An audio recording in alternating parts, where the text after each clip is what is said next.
The wind moves strangely over the ruins of Carthage.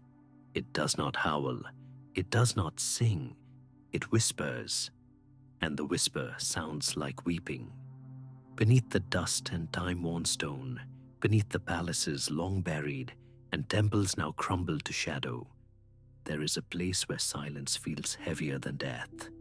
They call it the Tophet, a word ancient even to the ancients.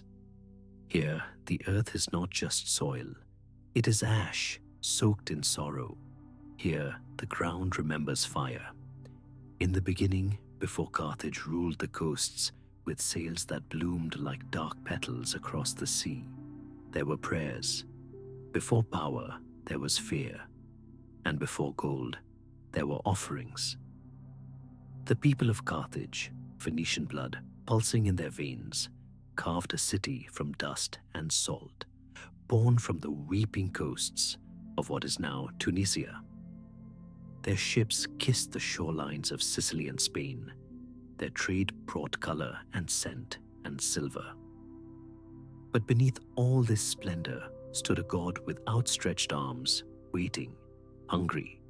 His name was Baal Hammon, a god of fire, a god of storms, a god whose presence was not asked, but owed. And beside him, the goddess Tanit, veiled in stars and sorrow. Together, they watched over the city. But they did not demand devotion in song. They did not feast on wine or coin. No, their hunger was deeper. The flames of Carthage did not burn for warmth. They burned for sacrifice. It is said that when the harvest failed, or the seas turned their backs on the sailors, the priests would walk the avenues in silence, shrouded in deep blue robes, their eyes heavy with the weight of chosen names. The wealthiest families stepped forward, not the poor, not the forgotten, no, only the noble, the lineage of generals and kings, for the gods demanded only the most precious. That was the cost. Infants, swaddled in linens scented with myrrh, were taken to the Tophet. There stood a great bronze statue of Baal, arms outstretched, mouth gaping like a furnace. Below him, a pit of coals, forever smoldering, a mouth that never stopped chewing. The ritual was slow, deliberate. Music filled the air, not joyous, but rhythmic, like the heartbeat of grief. Flutes and drums, designed not to lift the spirit, but to drown out the cries. For when the child was placed in the bronze god's arms, the heat would do the rest. The metal screamed as flesh met flame. The child's breath became smoke, and the smoke rose like incense to the heavens. The priests said it was a pact. The gods protect the city, and the city pays its debt. To refuse the ritual was to invite ruin. And Carthage, proud and glimmering, would not risk ruin, even if it meant feeding its future to fire. Some say the children were volunteers, that the parents gave them freely, with trembling lips and bowed heads, weeping not from sorrow, but from awe. That this was not murder, but devotion. But how does one measure the line between reverence and horror, between offering and execution? The Greek and Roman writers, who came later, Polybius, Diodorus, even the scornful Plutarch, wrote of Carthaginian cruelty with disdain. They claimed thousands of children were burned alive during times of war, that when Hannibal lost a battle, when ships sank or temples crumbled, the city panicked and fed the flames again. A frenzy of sacrifice, as if the gods could be bribed back into favor. Even the elderly were offered, cloaked in white, walking to the flames with empty eyes. Archaeologists uncovered urns buried beneath the Tophet, each filled with charred bone fragments, tiny skulls, little ribs, blackened and brittle. Names etched into stone markers: Abd Melkat, son of Zakar Baal; Tinit, daughter of Eshmunazar. The silence around them is unbearable. Were they mourned or celebrated? Some scholars have tried to deny it, to say these children died of natural causes and were buried in reverent places, that the sacrifices were slander from Rome, bitter from war. But the density of the urns, the repeated layering of ash, the proximity to temple fires, they tell another story, and the whispers of the wind agree. One story tells of a woman named Lissa, daughter of a noble merchant. Her child was chosen during the time of the Red Rains, when blood-colored storms lashed the coast and crops rotted in the fields. She wept at the feet of the priests, begged them to take her instead. But the gods, they said, required what was pure, not what was broken. So she wrapped her infant son in linen, kissed his brow, and walked behind the procession in silence. After the sacrifice, she disappeared into the sea. Her body was never found. Another tale, more hushed, speaks of rebellion. That one family, the house of Harbal, smuggled their child from the city, hiding her among the fisherfolk. When the priests learned of it, the family was taken. Their home burned, their name struck from the records. And the child? Some say she returned decades later, dressed in Roman garb, and spat upon the temple steps. But these are only tales, whispers among stones. Truth, in places like Carthage, is often lost to fire, and yet the ruins still smell of it, that charred sweetness like incense and decay, as if the Tophet never stopped burning, as if the children are still there, waiting to be remembered. Every year, when the winds shift just right, they say you can hear the flutes again. The drums, the crackling bronze, the muffled prayers of parents who had no choice, or believed they didn't. Carthage fell, of course. Rome razed it, salted its earth, claimed it cursed. But no amount of ash could hide the blood. No salt could silence the bones. For Carthage may have died, but its gods had already feasted. And now, we remember not the glory of its trade, nor the brilliance of its engineers, nor even the tragedy of its wars. We remember the fire, the statue, the little bones in urns, lined like prayer beads in the belly of the earth. We remember the daughters of Carthage, not for what they built, but for what they burned. And when sleep comes, as it always does, and the world quiets to a hush, one might imagine walking through those ruins beneath a violet sky where stone teeth rise like broken ribs, and feel, just faintly, the warmth of something ancient, still smoldering, still waiting. The wind does not whisper on the step. It hunts.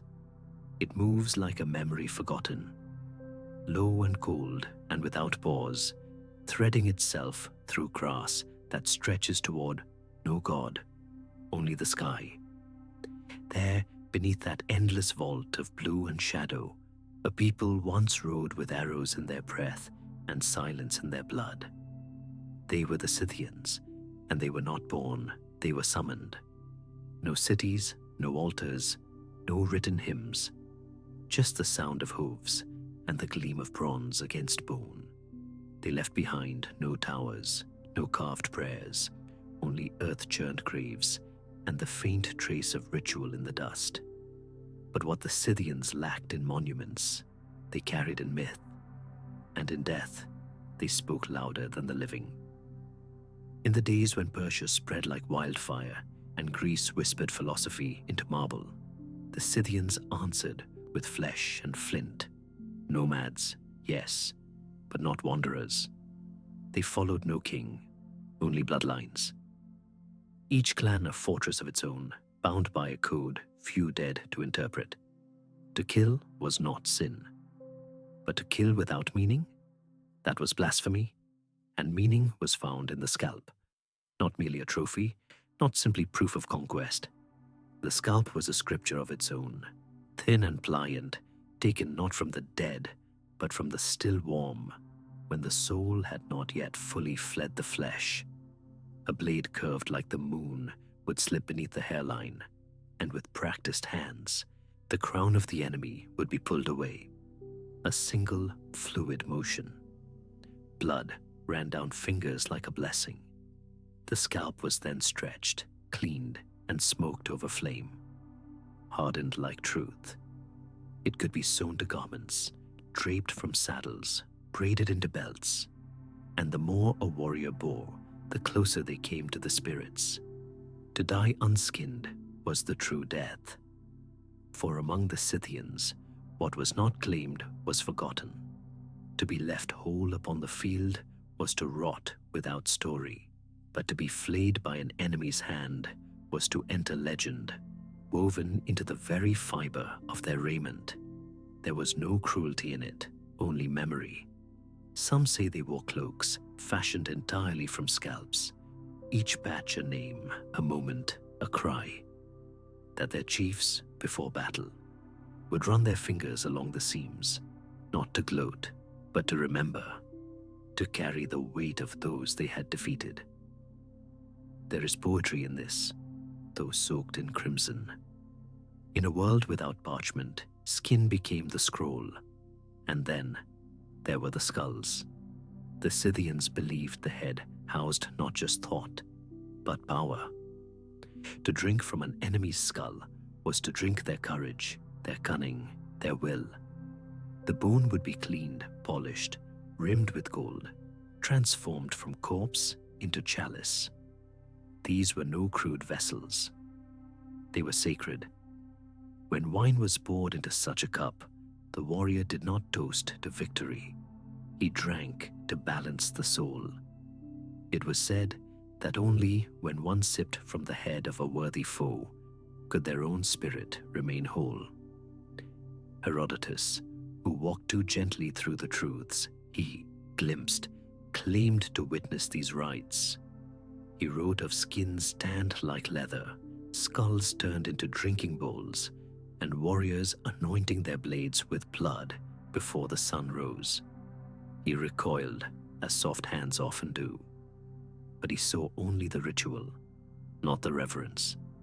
For among the Scythians, blood was not waste. It was offering. Before battle, warriors smeared it on their swords, not as superstition, but as covenant. The steel had tasted death before. It must taste it again. To fight without blood was to go hungry, and to spill it without purpose was to offend. Even their horses bore witness. Adorned with feathers and bronze, their manes braided with bone. A Scythian warrior and his steed were buried together when the last breath fell. And often, the warrior was buried with scalps still sewn to his cloak, as if the underworld might forget who he had been unless it smelled of smoke and skin.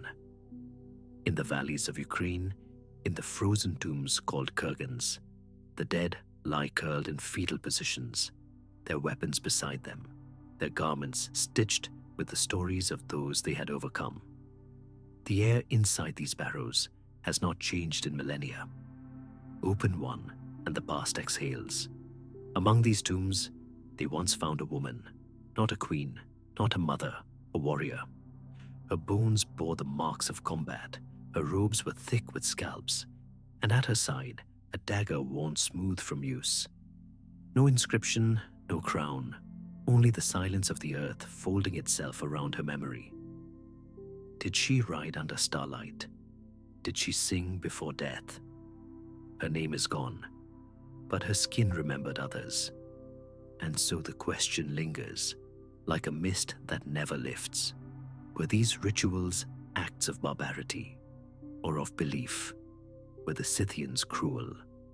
Or were they the last to understand that remembrance comes not from stone, but from story, and that sometimes the body must carry what the soul cannot?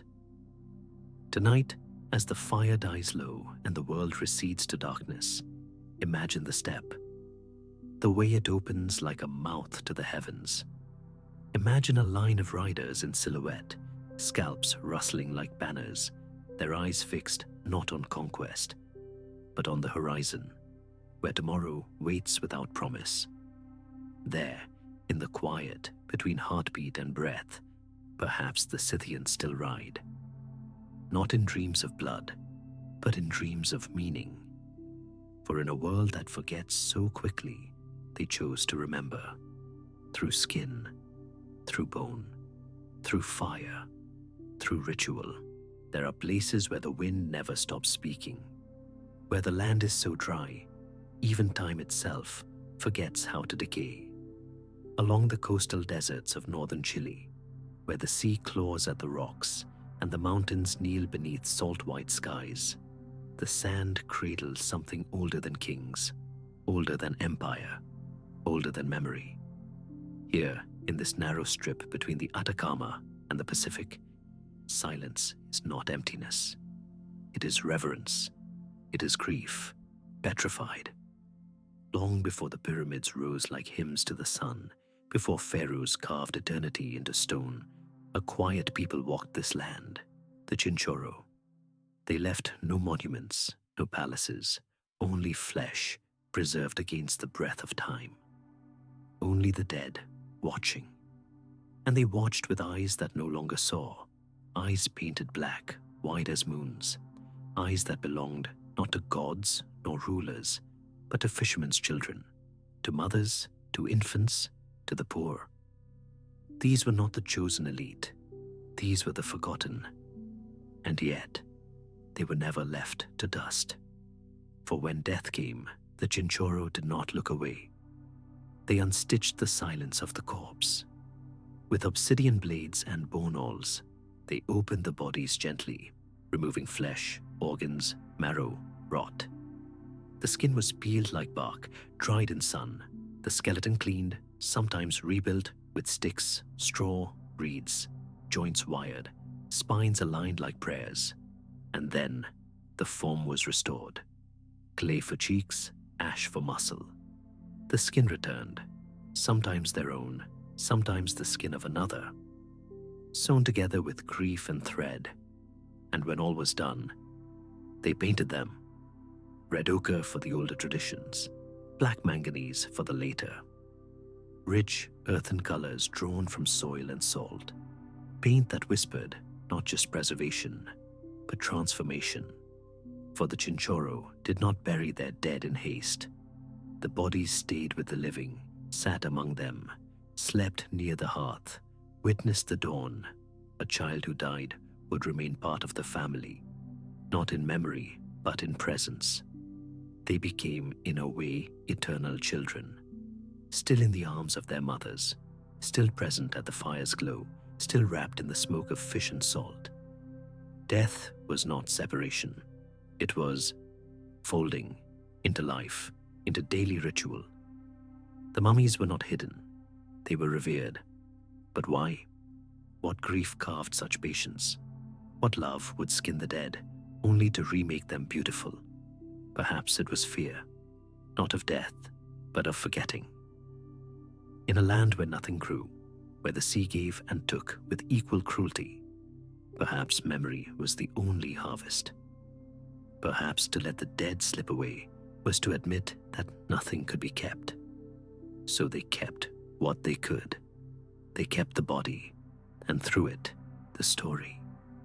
There are no written records, no stone to whisper names, but in shallow graves, in cliffside crevices, and under the scattered sands, archaeologists uncovered the truth in pieces.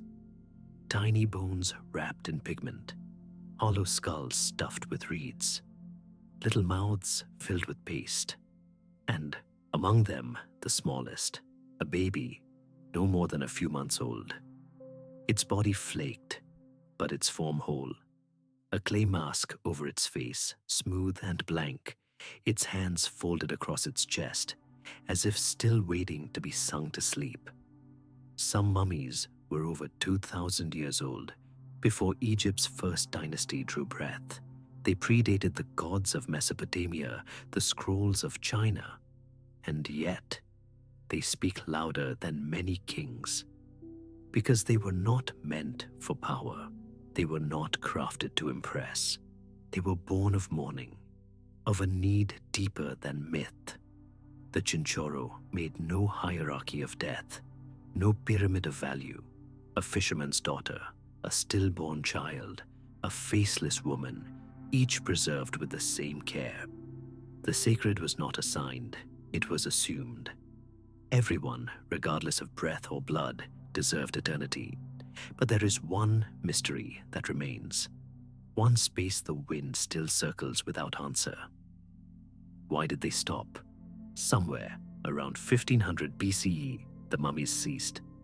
The rituals faded, the pigments dried unused. The dead were buried again, as elsewhere in the world, to decompose. No war, no plague, no visible rupture, just stillness, as if the desert had taken its due. Did belief fade? Did sorrow change shape? Or had they simply remembered too long? There is something unsettling in their stillness. Not fearsome, never that, but patient. They wait, not for resurrection, not for judgment. They wait to be remembered. And even now, thousands of years later, the sands shift and reveal another limb, another painted face, and the silence breathes.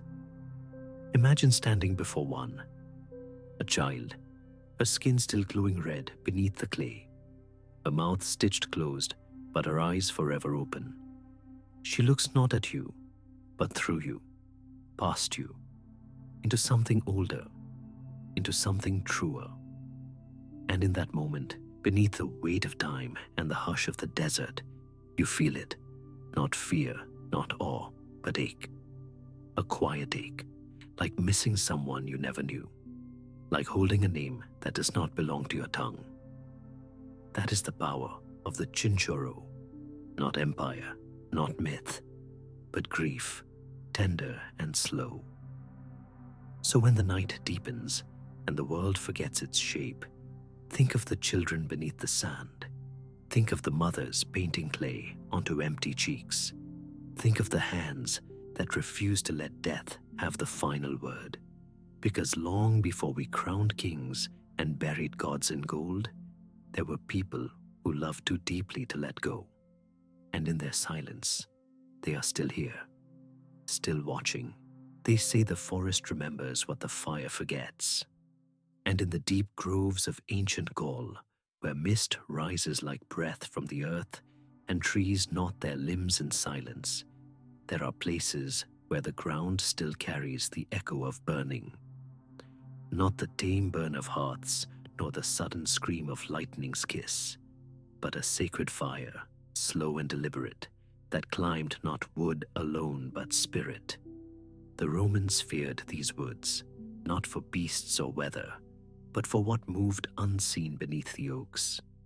For the Druids ruled here, not with scepters or coin, but with knowing. They spoke the language of root and blood.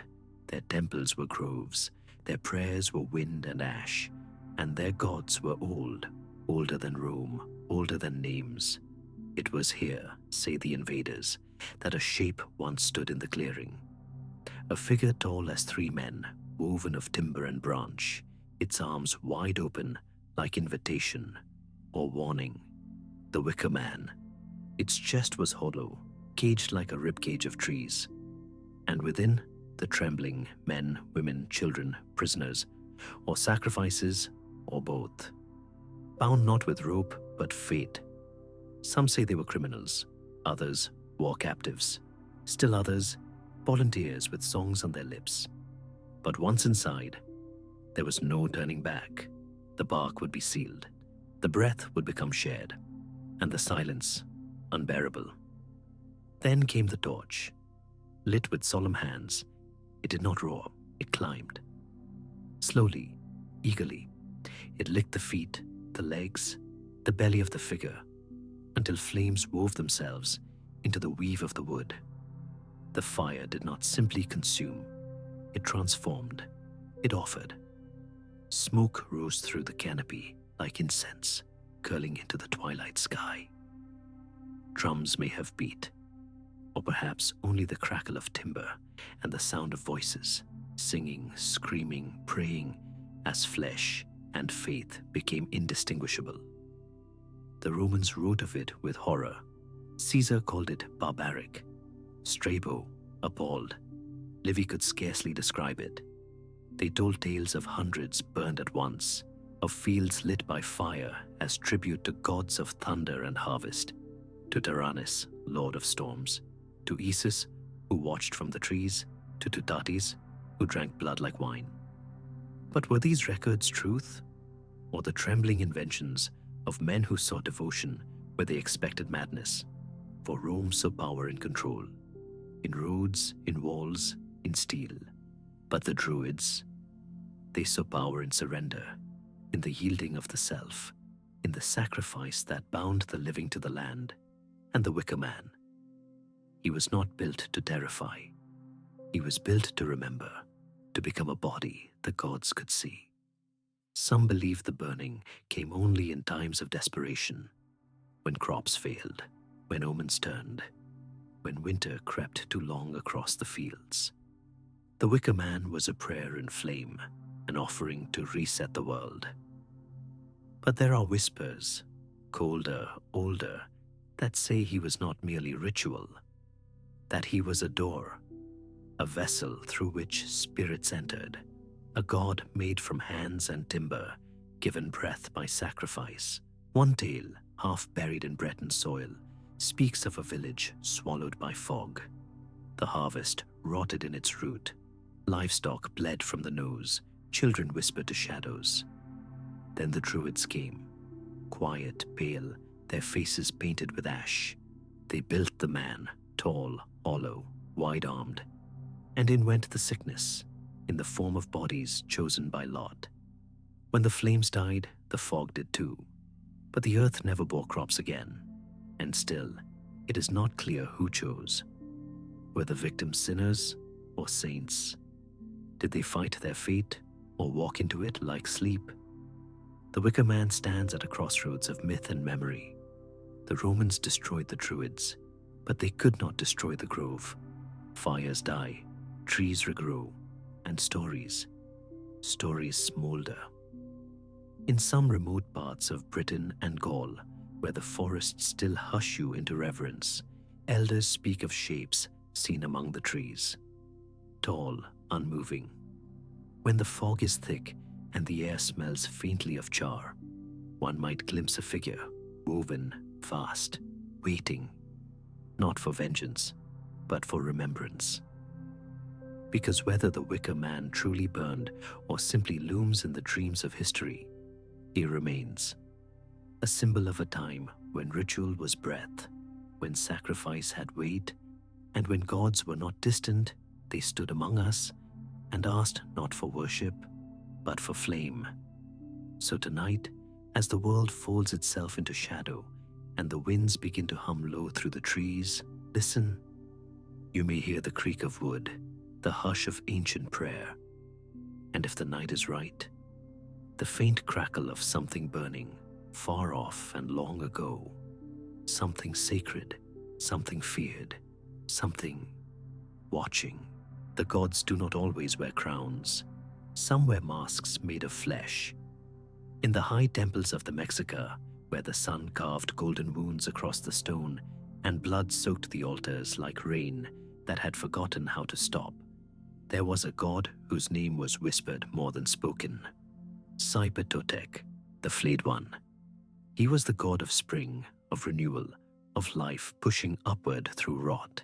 And yet, his worship bore no softness, no petals, no gentle wind, only skin peeled from the body like bark from the tree. A transformation not of spirit, but of surface. The rituals came when the season turned, when winter had loosened its grip, but life had not yet returned to the soil. The sun hung low, suspicious. The fields waited for assurance. And the people, farmers, warriors, mothers, children, they looked upward and inward, asking for growth. But growth, the priest said, demands shedding. In the heart of Tenochtitlan, where the stepped pyramids reached skyward like teeth, a man would be chosen. Sometimes a captured warrior, other times a devotee.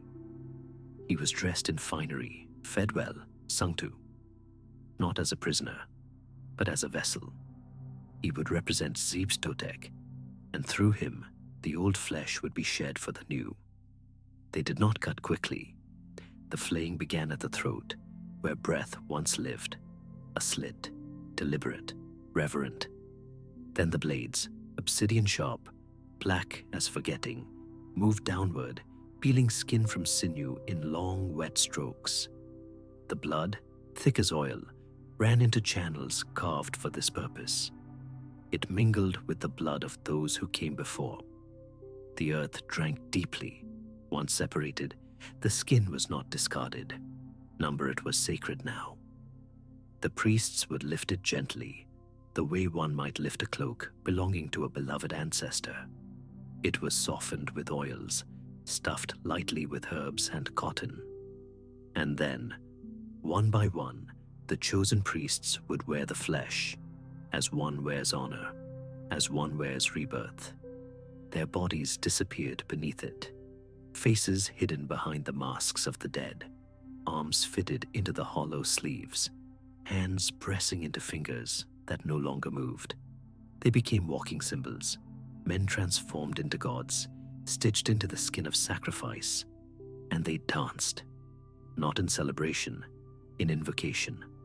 Slow, rhythmic, with steps that echoed the beat of hearts long stopped. Through the temple courtyards, past the stone skull racks and the painted murals, they moved in silence, save for the slap of bare feet and the rustle of drying flesh. Children watched from the steps. Elders bowed their heads. No one spoke.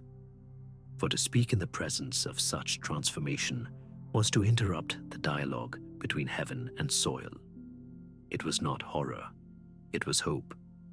The priests wore the skins for days, sometimes longer, until the flesh blackened and curled, until it cracked in the sun, until it stank of rot and reminded all who beheld it, this is what you were, and what you may become again. Beneath every face is another. Beneath every life, death waiting to be reborn.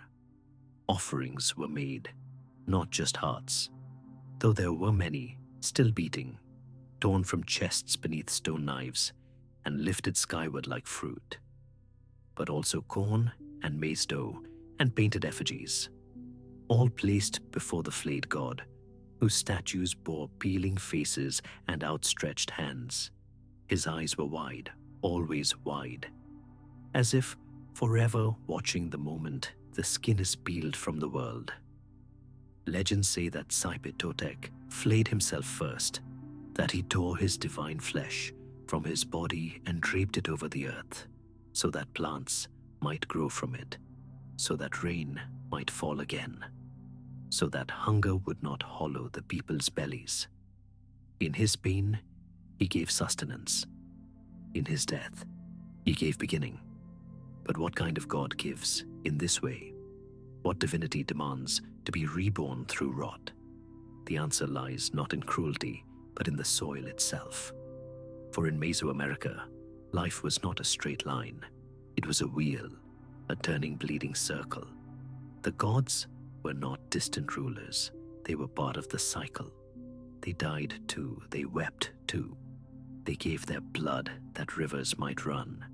They flayed themselves so that the corn might push upward from the ground. And so the people did the same.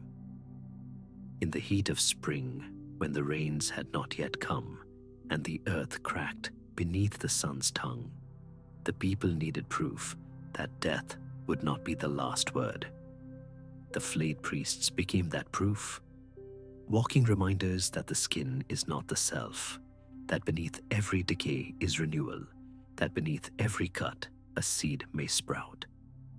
In the temple of Saipit Totek, stone walls bore his image, eyes wide, lips sealed, hands held in silent offering.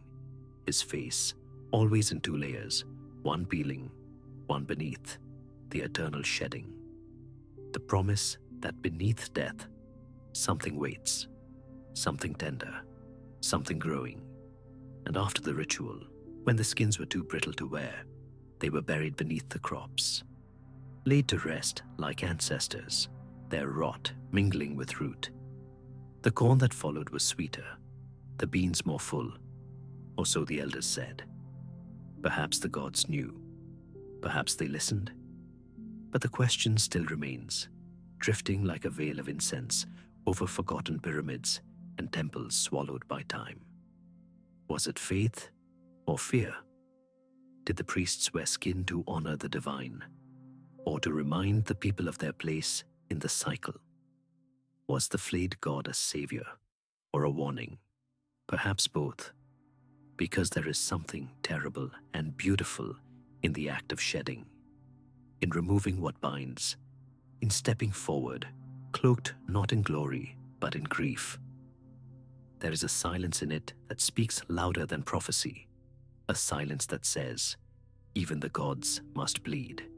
So now, when the world grows quiet and the stars hang heavy like questions no one dares ask, remember the dance of the priests. Remember the slowness of the blade, the reverence of the skin, the breath that lingers in the mask of another. And know this, every spring begins with a burial, every harvest with a flaying. And somewhere beneath the stones and dust of vanished cities, the flayed one still watches, still waits, not for blood, but for transformation. The gods of ancient China did not speak with thunder. They whispered through bone. Before emperors inked their decrees onto silk, before scholars mapped the heavens with brush and ink, there was fire, and there was silence. And in that silence, a language more ancient than script, etched in cracks, in splinters, in pain. It began in the Shang dynasty, 4,000 years ago, when the Yellow River carved its path through fields of millet and blood. The world was still half shadow then, half spirit. Kings ruled not only over land, but over the border between breath and dust. And to rule wisely, they needed to know what the spirits knew. So they turned to the bones. In the royal courts of Yin, where the scent of incense hung like mist and bronze bells murmured secrets through the halls, there sat a fire pit, not large, not loud, but sacred. Around it gathered the oracles, diviners clad in dark robes, their faces drawn and quiet, as though they had long since given up their own questions. Before them lay plastrons, turtle shells, and ox scapulae, wide and pale, smooth like the surface of still water. These were not tools. These were doors. Questions were carved into them with knives, sharp, deliberate. Will the rains come? Will the child survive? Will war bring favor or ruin? Then came the iron.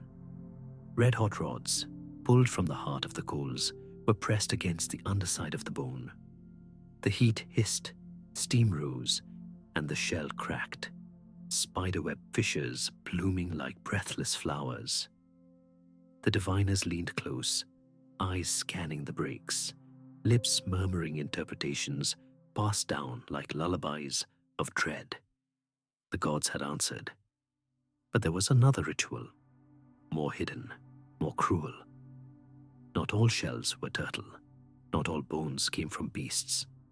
Some bore the quiet curvature of human ribs. Some were skulls, small and delicate. For the deeper truths, the ones not asked but feared, required offerings not of words but of flesh. In times of great unrest, when omens thickened like smoke, when ancestors turned away their gaze, the kings called for the nail oracles. These were not priests. They were instruments, chosen for their silence, for their obedience. They did not speak prophecy. They became it.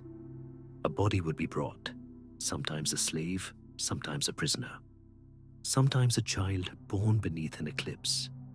Their name was stripped, their voice irrelevant, their skin anointed with oils to calm the twitching of the limbs. Then the nails, long, black, and cold, were laid upon their bones, not hammered, not pierced with rage, driven slowly, with care, into joints, into the hollow beneath the collarbone, into the spine until it shivered. Each nail marked a question, each tremor a whisper from beyond. They did not scream, or if they did, no record remains.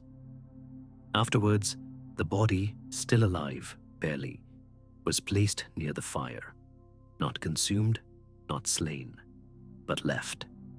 The heat crept close, curling through marrow. The nails, heated, expanding inside, cracking bone from within like seeds of fire, like truth unfolding. And then the diviners read, not with pity, with precision. Each fracture told a path. Each split was a sentence. Each agony became a scripture. The king would listen in silence. If the bone cracked eastward, the campaign would begin at dawn. If the ribs broke in rings, the heir must be sacrificed. If the nail in the skull hissed without splitting, the omen was incomplete.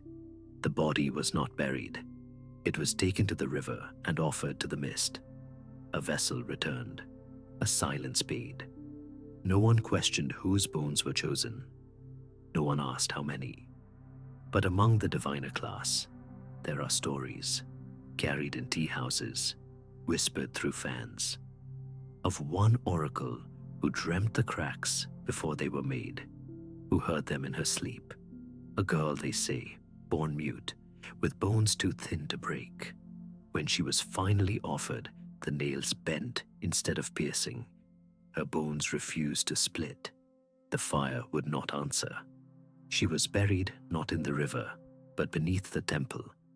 A stone was placed on her chest, not to honor her, to weigh her down, to keep her from whispering again.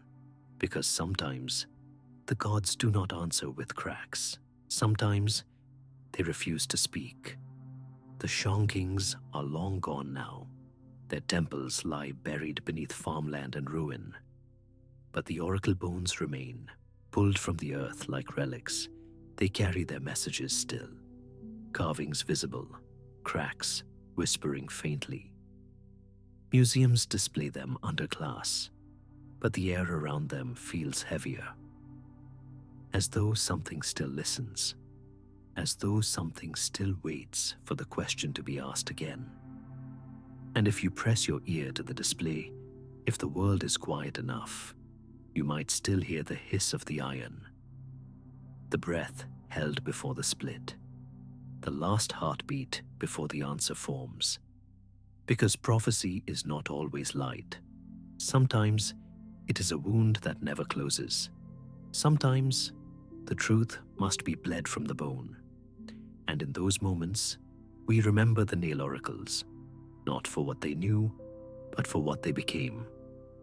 Questions that walked, answers that burned, and silence stretched across centuries, waiting to crack once more. The wind over Sparta was not gentle. It scraped, it cleaved, it carved the stones smooth and kissed no flowers. In that stern and unyielding land, softness was not a virtue. It was an enemy, and so they tore it from the flesh of their sons. The mountains surrounding Laconia rose like watchers, unmoved and austere. Below them, nestled in silence, broken only by the clash of training and the bark of command, Sparta stood, not built to inspire, but to endure. No grand temples of excess, no paintings of love, just stone, just shadow. Just a people trained not to conquer the world, but to master themselves. From the moment a child's first cry pierced the cold air, judgment began. Midwives inspected the infant for imperfection. Weakness meant abandonment. A cliff awaited those who did not meet the standard, and the standard was survival. Boys who remained were not raised, they were forged. At 7, they were taken from their mothers and placed into the agog, a system not of learning, but of unlearning. unlearning comfort, unlearning affection, unlearning the illusion of safety. Their new teachers were cold nights and colder hands. Their lessons were hunger and humiliation. They were starved deliberately, not to harm but to provoke, to train the stomach to obey the will, to teach the heart that a full belly was not a right but a reward. And so they stole bread, figs, anything their fingers could close around. But if caught, they were punished, not for stealing, but for failing to do it well. Discipline was its own religion. But at the center of this silent altar of pain, there existed a ritual both sacred and terrible. The diamastagosis. Each year, beneath the burning eye of Apollo, the altar of Artemis Orthia would run red. Boys stood naked before it, some no more than 12. They were chosen not by status or skill, but by timing. They were stripped of name, reduced to body. In their hands, nothing, no shield, no sword, only silence. Around them, the crowd gathered, elders, warriors, mothers, priests, all watching, and then the whips, held by older boys, those who had passed through a pain and now delivered it. They did not strike in rage, they struck in rhythm, over and over, each lash a chord in an ancient song. Flesh split, blood ran, eyes watered, but tears were forbidden. Some boys fainted, others bit through their lips to remain upright. A few smiled, grim, pale things, as if the pain had become a friend. And still, the whips fell. There were no cries for mercy, no protests, only the sound of leather against skin and the rasp of shallow breath. This was not punishment, it was offering. To Artemis, goddess of the hunt, protector of purity, but also to the polis, to Sparta itself, a sacrifice of youth not to be lost, but to be transformed. Some boys died. Their deaths were not mourned, they were honored. For what greater proof of discipline than to die without fear? When the ritual ended, the survivors did not celebrate. They were not congratulated. They were handed bowls, not of honeyed milk, not of wine, but of melazomos, black soup, a broth of pig's blood, vinegar, and salt. No herbs, no warmth, just the taste of iron and survival. It was said that only a Spartan could drink it without flinching, that the foreign palate would gag. But to the boys who stood bleeding beneath the altar's shadow, it tasted like triumph, not of war, of will. For Sparta did not make warriors who loved battle. It made men who could suffer without breaking. In the quiet that followed, as the blood dried and the lash marks hardened into scars, boys became shadows of themselves. And from those shadows, soldiers emerged. They would be taught to march long without rest, to speak only when needed, to kill swiftly. But more than anything, they were taught to endure. Because Sparta was not built on conquest. It was built on control, control of self, control of fear, control of death. And so, beneath a sky that never wept, boys learned to wear pain like armor. There is a story whispered by helots, Sparta's enslaved class, of one boy who stole a fox cub to hide beneath his cloak. When approached by a trainer, the boy said nothing. As the fox tore into his ribs, clawed through his gut, he remained still. Only when he collapsed did they discover the animal had chewed into his heart. He had died silent. He had died Spartan. But what kind of world asks a child to swallow screams? What kind of culture crafts discipline so sharp it cuts the soul? Perhaps one that knows war will always come. That peace is a myth too delicate to live long. Perhaps one that believes the body is nothing without the will. And so each scar became a prayer, each bowl of black soup a baptism, not in blood, but in purpose. And now the ruins of Sparta lie quiet, stones scattered, Memories buried beneath olive trees and earth. No towering monuments remain, no grand statues, only whispers in the dust and the slow echo of footsteps long faded. But if you stand beneath the old moon, where the altar once stood, and let the wind touch your skin, you may feel it, just faintly. The sting, the silence, the shape of a boy standing still while the world breaks around him. And in that moment, you will know what it means to be Spartan. Not to conquer, not to kill, but to survive the unendurable and never show the wound. There are gods who whisper from behind veils of incense and gold, and there are gods who stare back with lidless eyes, ancient, still, and waiting. In the low basin of Egypt's Fayum, where the Nile drapes its fingers into pools and the air hangs heavy with water and sun, the world once trembled beneath the breath of a god with scales. Sobek, the crocodile god, he of the glistening hide and gaping jaw, he of the still pools and sudden violence, he who guarded the waters and demanded reverence in the form of blood.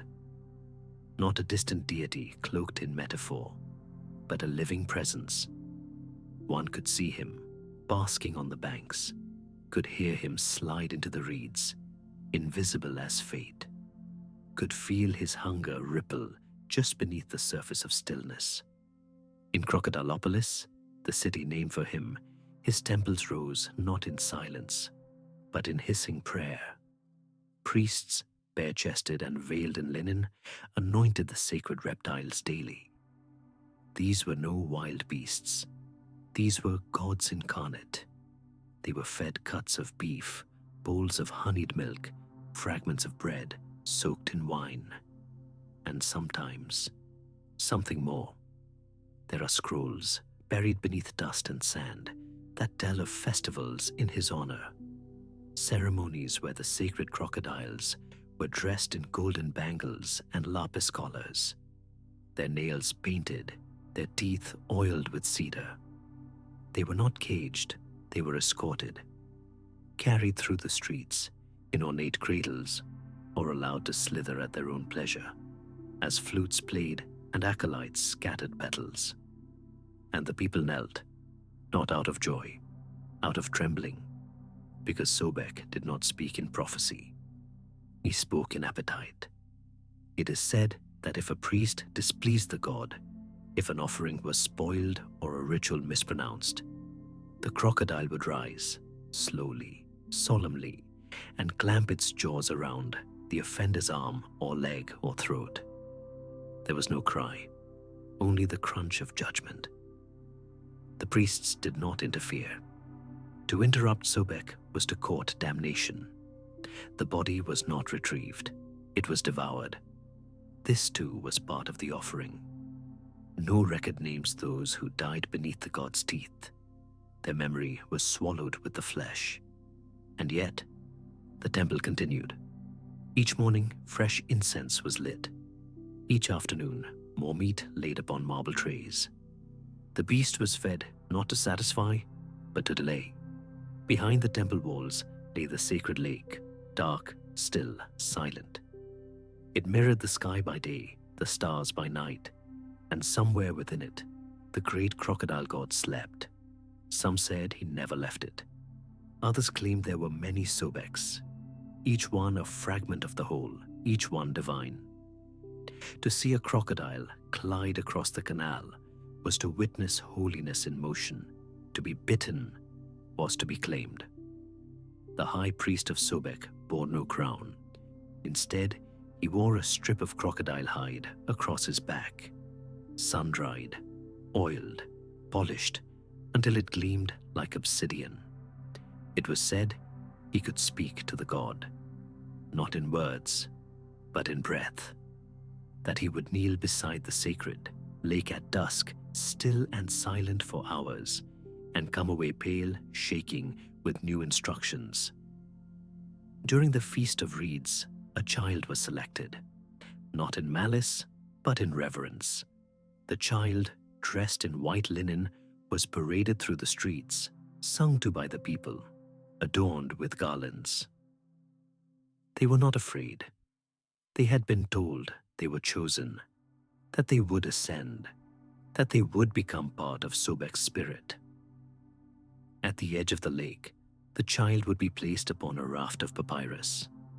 A priest would whisper a prayer into their ear. Then the raft would be pushed into the water.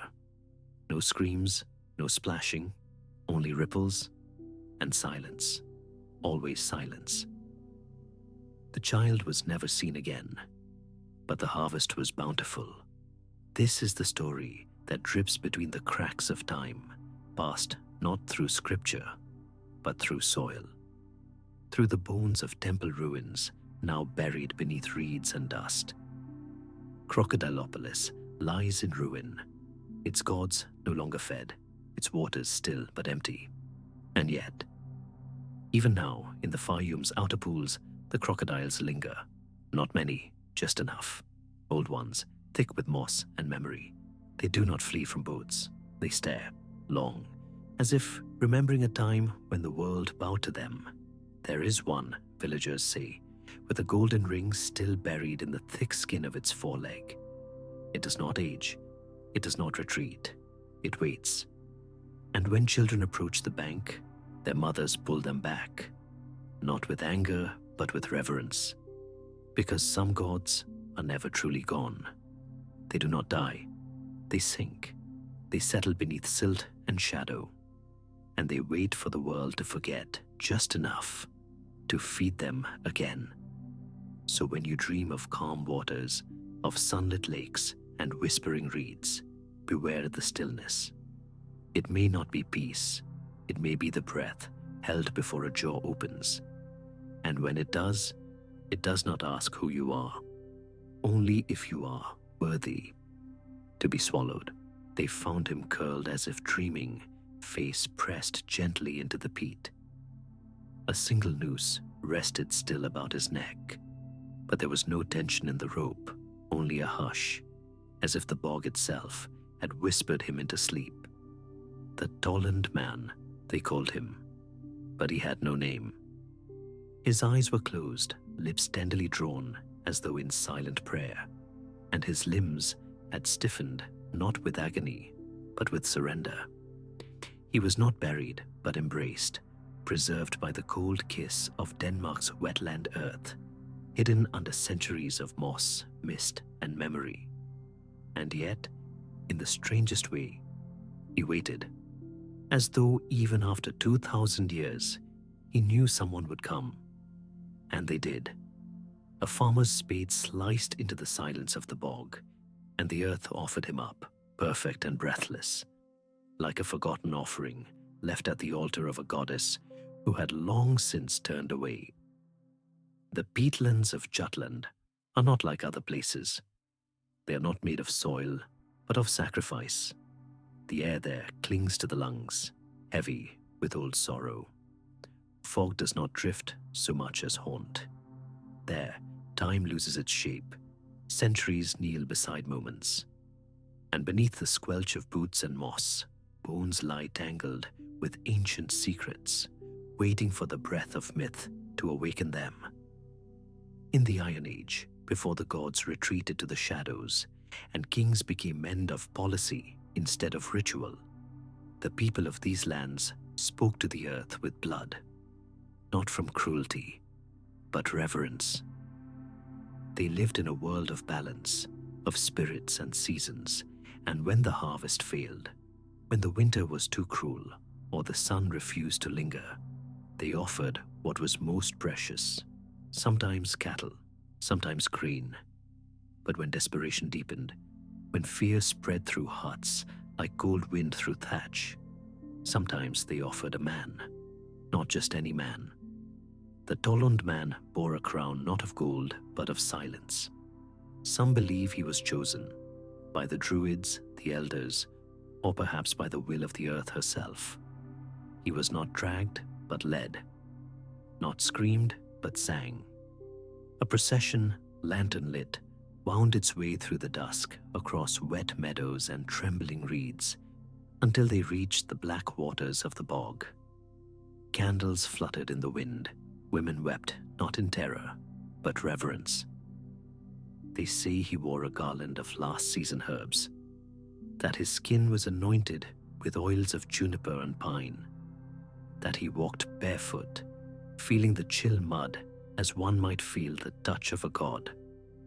The rope was placed gently around his neck, and then, some say at his own nod, it was drawn tight, not to punish, but to transform, because this was not a killing, this was a covenant.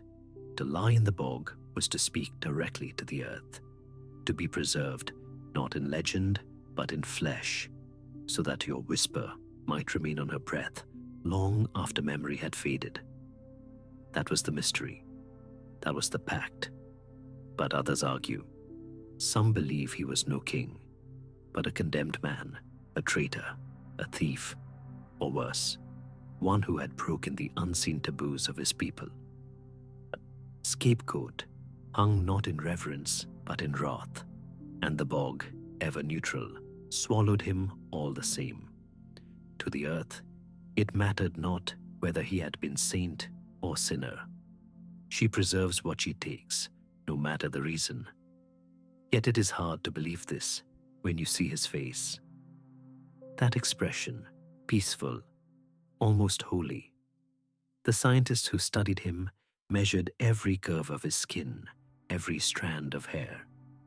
They told of a meal of porridge in his belly, last rites perhaps.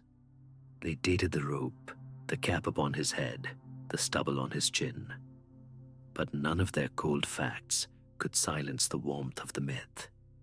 Because the moment you see him, truly see him, you understand something ancient.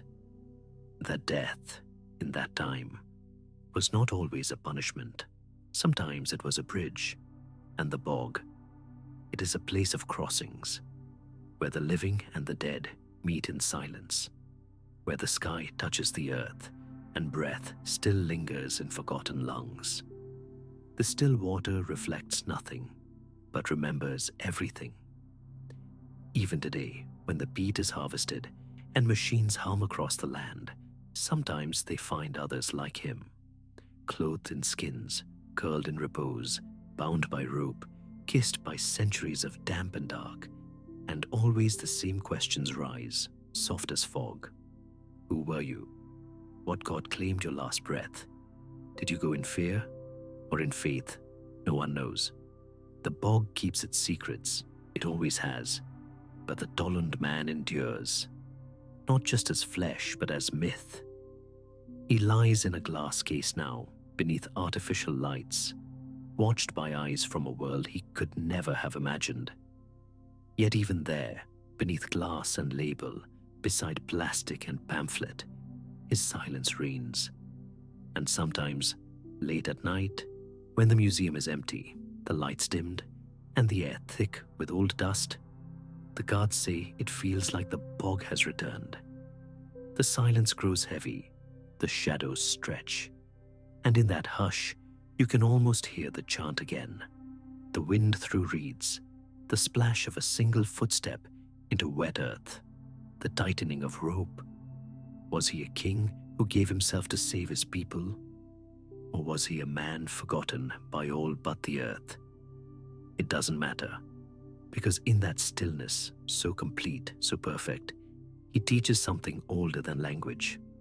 That time does not erase, that silence can speak, and that in the dark, wet heart of the world, where moss grows like memory and fog curls like breath, there are truths we do not speak, but feel.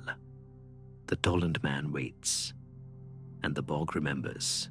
They say the gods whisper through flame, not in symbols nor in scripture, but in the silent crackling of fire licking up into the blackened heavens, where truth is not spoken, but scorched. Long ago, in the ochre glow of ancient Persia, when the world still listened to the breath of wind in sandstone crevices and the silence between stars, justice was not argued, it was endured. and the tongues of fire served as judge, jury, and divine interpreter. The empire of the Achaemenids had grown vast, an endless sweep of golden sand and lapis-draped palaces where incense curled through gilded columns, and kings called themselves the shadow of Ahura Mazda on earth. Yet beneath the veneer of glory, beneath the parade of banners and the tremble of temple bells, there simmered a quiet, unrelenting fear. The fear of falsehood, of hidden betrayal, of unclean spirits that fed on lies. So they turned to fire. For Zoroastrians, the followers of the prophet Zarathustra, truth was not abstract. It was the light itself, eternal and burning, and lies were a darkness that smothered the soul like soot. To lie was to side with Angra Mainyu, the destructive spirit whose very breath fouled the sacred order of the cosmos. And if man's tongue could deceive, perhaps flame could not. Thus was born the ordeal of fire. It was not a punishment, it was a ritual, an invocation of celestial verdicts. The accused, often barefoot, often trembling, would be brought before the assembled priests, their white robes stained with the scent of sandalwood and smoke. No shackles, no cries, just the solemn hymn of a distant drum and the low murmur of prayers rising like vapor. Sometimes they would walk 9 paces across glowing embers, the soles of their feet blistering with each uncertain step. Sometimes, more harrowing still, they would be made to drink molten metal, poured into a specially prepared cup of thick alloy, cooled just enough not to kill instantly, yet scalding beyond comprehension. Those who survived, it was said, had the purity of truth in them. The fire recoiled from such souls. But those who perished, their screams were the confessions their mouths refused to utter. There is a tale, half myth, half memory, of a young man named Ardashir, a stonemason's son, quiet-eyed and solemn, who once stood trial in Persepolis. He had been accused of desecrating a sacred fire temple, of snuffing out the eternal flame in a moment of drunken blasphemy. No one had seen him do it. No one truly knew. But a whisper had become a rumor, and a rumor had become a summons, and soon the priests called for fire to speak. On the morning of his ordeal, the skies were ash-gray, as though the gods themselves waited with held breath. His mother clutched the hem of her robe until her knuckles turned white, but no plea escaped her lips. This was not a world that softened for grief. They say Ardashir stood barefoot before the fire pit, its embers freshly stirred, the heat so fierce it warped the air. The high magus, draped in ceremonial blue, recited the Avestan hymns, his voice a soft thunder echoing through the colonnade. And then silence. Ardashir stepped forward. 1 pace. The skin of his foot sizzled. 2, his face a mask of restraint. 3, a tremble in his knees. 4, his mother turned away. 5, the crowd leaned in. 6, the scent of burning flesh was now unmistakable. 7, he faltered. 8, blood traced the edge of his heel. 9, and he collapsed, not in agony, but in silent reverence, as though surrendering to something beyond human understanding. They say his feet bore no scars the next day. The priest declared him innocent. The flame had tested him and relented. And though the whispers never fully died, Ardashir lived the rest of his days as a temple builder, restoring ruined sanctuaries with hands that had once trembled above the embers. He died at 87, with a fire altar beside his bed. But not all tales end in absolution. There was another tale, darker, told in hushed tones by elders around fading hearths. It speaks of Princess Vahista, cousin to the great King Xerxes, accused of poisoning her own sister to claim a marriage alliance with the Median prince. The court could not accuse her publicly. Royal blood had its shields, but whispers clawed at the palace walls, and soon the fire was summoned. But this was no ordeal by embers. This was the cup of molten judgment. Before the sacred flame of Adur-Gushnasp, the holiest of Zoroastrian fires, Bahista stood cloaked in silk, the color of dried roses, her eyes unwavering. The High Magi brought forth the vessel, a wide-lipped chalice of blackened bronze, filled with a molten silver alloy, blessed by 33 priests. She was to drink a single sip. If her heart was clean, the divine fire within the metal would pass through her harmlessly. If not, she took the cup. They say her hand never shook. She raised it to her lips and smiled. No scream came, only a single tear that hissed as it fell into the molten brew. Then she lowered the cup, intact, untouched, and turned away. She lived. The court fell silent, and none dared speak the accusation again. But the next morning, her body was found in her chamber. Her mouth blackened, her lips blistered shut. No signs of poison, no trace of violence. Just a mirror shattered at her feet, and a single sentence etched into the glass with a ruby ring. Even fire may lie when asked to judge a liar. What justice can be carved from flame when the soul itself deceives? When truth hides even from the gods? The fire ordeals slowly faded with time. As the Sasanian Empire rose and fell, as temples were buried in sand and priests scattered across deserts and mountains, the rituals waned. The sacred fires, those that once roared in wind-swept altars, dwindled to soft flickers in hidden sanctuaries. And with them, the faith in flame as arbiter of truth. But some say the rites still survive in whispers, in fragments of old scrolls kept beneath the Zoroastrian towers of silence. A prayer here, a chant there, a memory that stirs when one stares too long into the hearth and feels the creeping sense of being watched, not by eyes, but by ancient flame. Perhaps truth is not something spoken, nor something proven. Perhaps it is something burned. And in the stillness of midnight, when the world is hushed and the firelight dances across the walls, some distant memory stirs. The echo of sandalwood incense, the hush of an ancient crowd, the shimmer of silver in a trembling hand. The gods no longer speak as they once did, but sometimes, if you listen closely, the fire still answers.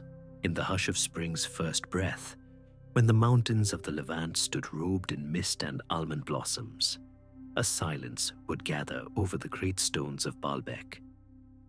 A silence not of peace, but of expectation. The air would hum with the weight of something older than language, older even than memory. And in that silence, as the wind stirred the cedars and the last snow melted into the bones of the land, the priests began to sharpen their knives. They came barefoot, cloaked in red and ochre, from the inner sanctums of the temple of Jupiter, once Baal, now corrupted by 1,000 gods and empires. Beneath the high pillars, each tall as a pine and blackened with incense, the blood rites of spring commenced. And though Rome's eagle had once claimed the sky, here in this remote and trembling stone altar of the world, older pacts endured. Pacts not written, but carved into the blood-soaked limestone. They began with the animals, always. Lambs with silken coats, bulls with wreaths of spring branches braided through their horns. Their throats were opened by bronze blades etched with unreadable glyphs. The blood, collected in wide basins, was poured over the altar, an offering to Baal or Hadad, or whatever mask the storm god wore that season. But not all the offerings were four-legged. In the older texts, Sealed in the monastic crypts of Marsaba, there are fragments, half-burnt pages from scrolls no longer spoken of in the open. They speak of the years when no rains came, of droughts that split the earth and withered the vines, when mothers boiled weeds for broth and children drank from bone-dry cisterns. In those years, the priests whispered that the blood of beasts would not suffice. The gods were thirsty, and so prisoners were taken, usually criminals, war captives, and sometimes the mad. One text speaks of a woman clad in silver veils who sang to the blood as it spilled, and of a child who did not scream as the blade fell. No one knows when the first red rain came. Perhaps it was coincidence. A spring storm that passed overhead as the rites reached their climax, thunder rolling like the voice of Baal himself. Perhaps a freak of the desert wind had lifted dust from distant lands, turning the rain to rust. But the villagers remembered, for that day, as the priests chanted and the bodies bled, the sky turned crimson. Witnesses claimed the clouds boiled like wounded flesh. Rain fell in thick red sheets, not pink, not muddy, but scarlet. It slicked the stones of the temple and stained the robes of the priests, who welcomed it with arms raised. They claimed the ritual had succeeded. The gods had accepted the pact. And in the weeks that followed, the rivers rose, crops flourished, and vines bore fat, heavy grapes. Baal had wept, and the land rejoiced. It should have ended there. But the pact, once forged, demands repetition. Year after year, the rites grew more elaborate, the sacrifices more numerous. Historians would later write that Baalbek was a center of Roman grandeur, a marvel of imperial architecture. But the locals whispered of deeper truths, of tunnels beneath the stones where screams echoed even in the dry season, of a second altar hidden behind the main one where the red-robed priests, never seen outside the rites, prepared the sacred blades. They called them the Sons of Thunder, and they did not age. Then came the year of the Black Sun. The omens began early. The trees bloomed twice, then died. A fire swept through the valley, though no lightning had struck. Birds flew backwards. And then, during the rite, as the knife touched the flesh of a young prisoner, a mute boy with gold eyes, the sky darkened midday. Not with clouds, but with a thick, trembling eclipse that turned the air cold as death. The priests hesitated, but the high priest, his voice a shrill echo through the great temple, commanded them forward. The boy did not bleed red.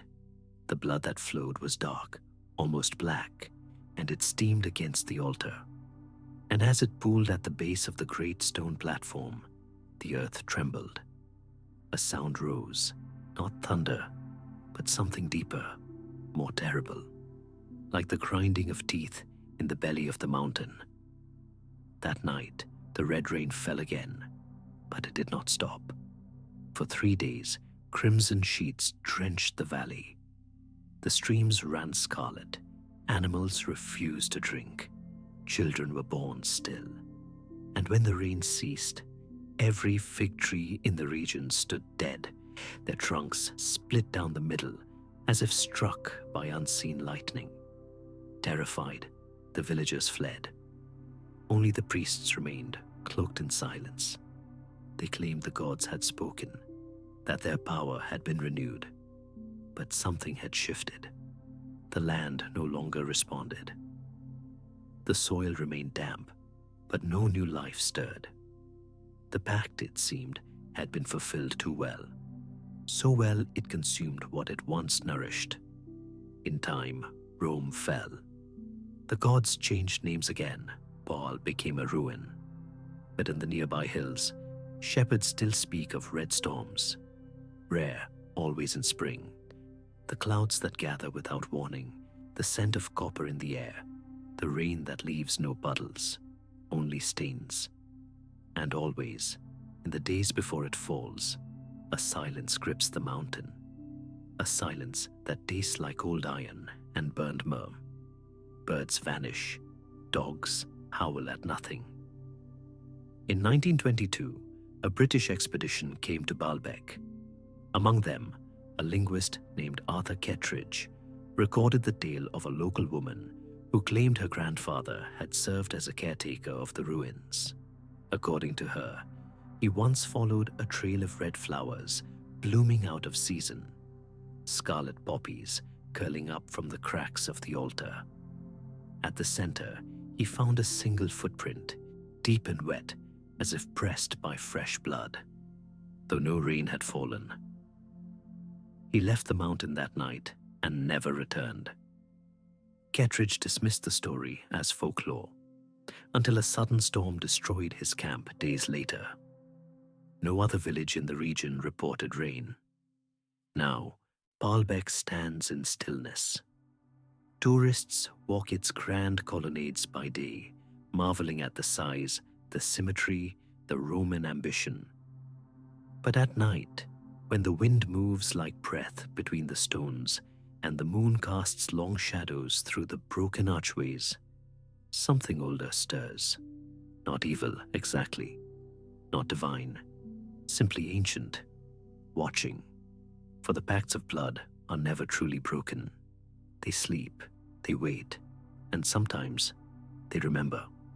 So if you walk there in spring, when the air is heavy and the ground begins to sweat, bring no blade, speak no name. And if the sky begins to weep red, do not look up, just lie flat against the old earth. And listen, they came not with maps, but with offerings, not with questions, but with hearts cracked open, like amphorae spilled on sun-drenched stone. The way to Delphi was long and cruel, a path of thirst and dust, and those who made the journey were not the same when they returned, if they returned at all. For at the navel of the earth, where Apollo's light touched the threshold between sanity and the sacred, sat the oracle. And she did not speak. She sang in riddles, from lips cracked by incense smoke, from a throat scorched by visions not her own. They called her the Pythia. In the belly of Mount Parnassus, where the stone breathes, the sanctuary waited, white columns straining towards sky, and beneath them, a pit, a vent, a wound in the world exhaling secrets. The priests said it was holy gas, the breath of the god himself, but others whispered that it was something older, something buried and angry. Before the oracle could speak, blood had to be spilled, not hers, never hers. A goat, its hide sprinkled with icy water until it trembled. If it shivered, it was a sign. The god was present. The god was ready. Then came the knife. Then the entrails, still steaming in morning air, read by hands that had learned to see meaning in mucus and muscle. Only then could she descend. The Pythia was no priestess in silken robes. She wore laurel in her hair, yes, and linen that clung to sweat, but her face was that of every woman and no woman. Young sometimes, old other times. Chosen not for beauty, but for silence, for a stillness behind the eyes. She bathed in Castalia's spring. She chewed bay leaves until her mouth numbed. Then she mounted the tripod above the chasm, and the smoke rose. It was not gentle, it clawed. What she saw in those fumes was never told directly. No, she would cry out in riddles, her voice rising like a wave before the wreck. And the priests, waiting nearby, would interpret, shaping her madness into something comprehensible. Or so they said. But many wondered, who truly spoke, the god, the woman, or the men who heard what they wished to hear? Still, the kings came, the emperors, the mothers with their dying sons, the warlords with blood on their hands, seeking absolution or strategy. All came to the Pythia. Croesus of Lydia, once stood trembling before her, desperate to know if he should wage war. She answered, "If you cross the river, a great empire will fall." He did, and it did, his own. Yet she had not lied. Her truth was shaped like water, always true, never still. There were whispers of darker questions, of men who came with gold and left with ash in their hearts. One tale tells of a Thracian noble who asked when he would die. The oracle laughed, they say, a long cracking sound like wind through bones, and said, "Before your son sings your name." He returned home to find his child, innocent and cruel, chanting his name over a grave dug for practice. The noble wept and never slept again. But what of her, the Pythia, the woman who bore the god-like fire in her lungs? What toll did it take? Some say they saw her after the trance, trembling, her hands covered not in blood, but in ash, that her voice would crack for days, that her eyes, once black as olives, turned milk white for hours after. They say she aged quickly, that many Pythias lived short lives, not from violence, from revelation, for to see too much is its own form of death, and not all her visions were welcome. In the last days of Delphi, when the old gods were crumbling under the weight of a newer cross, one Pythia descended as always. But she returned silent, not mute, refusing. She would not speak what she had seen. Her hands clutched the stones as if to steady the world. Some say she had seen the end, not just of empires, but of belief itself. A time when the sacred would become spectacle, when the voices of gods would be replaced by algorithms and polls, when the oracle's pit would be a tourist's echo chamber. She chose silence over that future. And yet, the smoke remembers. Even now, at Delphi, the air tastes different. Walk among the ruins at dusk, and the wind may curl strangely around your ears. Some visitors have claimed to feel dizzy near the old chasm, to hear whispers in languages no longer spoken. One woman fainted on the spot, later mumbling in fragments of Doric Greek. Her family thought it a seizure, but the guide, old and worn like the stones, only nodded once. "The Pythia," he said, "she still sits. There are some mysteries that do not die. They sleep, and the oracle's smoke is one of them. For smoke does not vanish. It clings. It stains the stones. It curls in the crevices of memory. It waits in the hollows of our questions." What did she see truly in that darkness between the fumes? What truth burned her from within? What God spoke through her lips, and which ones did she silence out of mercy? The answer lies not in history, but in breath, in the quiet inhalation before sleep, in the way your mind slips sideways, dreaming of things you never lived. That is the oracle's realm, the place between waking and madness, between incense and ash. And perhaps, in some forgotten silence, she still waits for you there. They called it love. They carved it into stone tablets, sang it in golden, courtly hymns, wove it into the jasmine-scented folds of sacred epics. Love, they said, was eternal, unyielding even to death. But in the hush before the pyres were lit, in the stillness of sandalwood soaked in clarified butter, another truth whispered from behind veil and shadow, that sometimes love was demanded. Sometimes it was a fire, not of devotion, but of decree. When the Mauryan sun darkened over Pataliputra, and the king's breath fled into the wind, the city held its breath. In that sprawling seat of empire, where lions watched from stone and lotus blooms danced across marble pools, the death of an emperor echoed like thunder through silk-draped corridors. The court mourned with powdered ash upon its brow.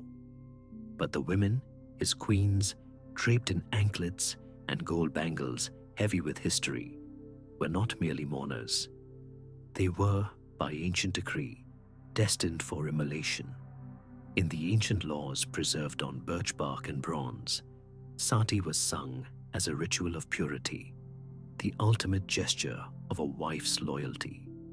She would follow her husband into the next life, ascending the flames like a goddess. It was said she would meet him in celestial realms, where love burned brighter than fire itself. But behind the poetry, behind the ornate ritual, and the chants that rose like incense into the sky, there were other voices, hushed, trembling, human. They never carved those into stone. Queen Suryalika was the youngest among them. Barely 17 summers in age, her hands still trembled when she touched the sword hilts given to her for royal ceremony. She had been chosen not for her counsel, not for her wisdom, but for the auspicious mark upon her brow, for the way her gaze softened under candlelight, for how the king's name trembled from her lips when she bowed. She did not love him. He had ruled with steel and stratagem, conquered swathes of land from the Vindhyas to the northern snow peaks, and he had taken wives as he took provinces by decree. To the outside world, she was the jewel of the harem, but within the marbled confines of the zenana, behind perfumed screens and whispered lullabies, she was just another girl with clipped wings. When he died, his body anointed with sacred oils, the court astrologers gathered. The stars, they said, demanded the rite. A fire must be lit, pure and ceremonial. It was not just a tradition, it was a cosmic necessity.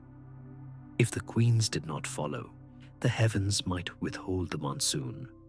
Or worse, the emperor's spirit might wander unanchored, bringing ruin. And so the preparations began. White muslin was drawn over the palace windows. The city fell silent, save for the rhythmic chants of Brahmins weaving mantras through the streets.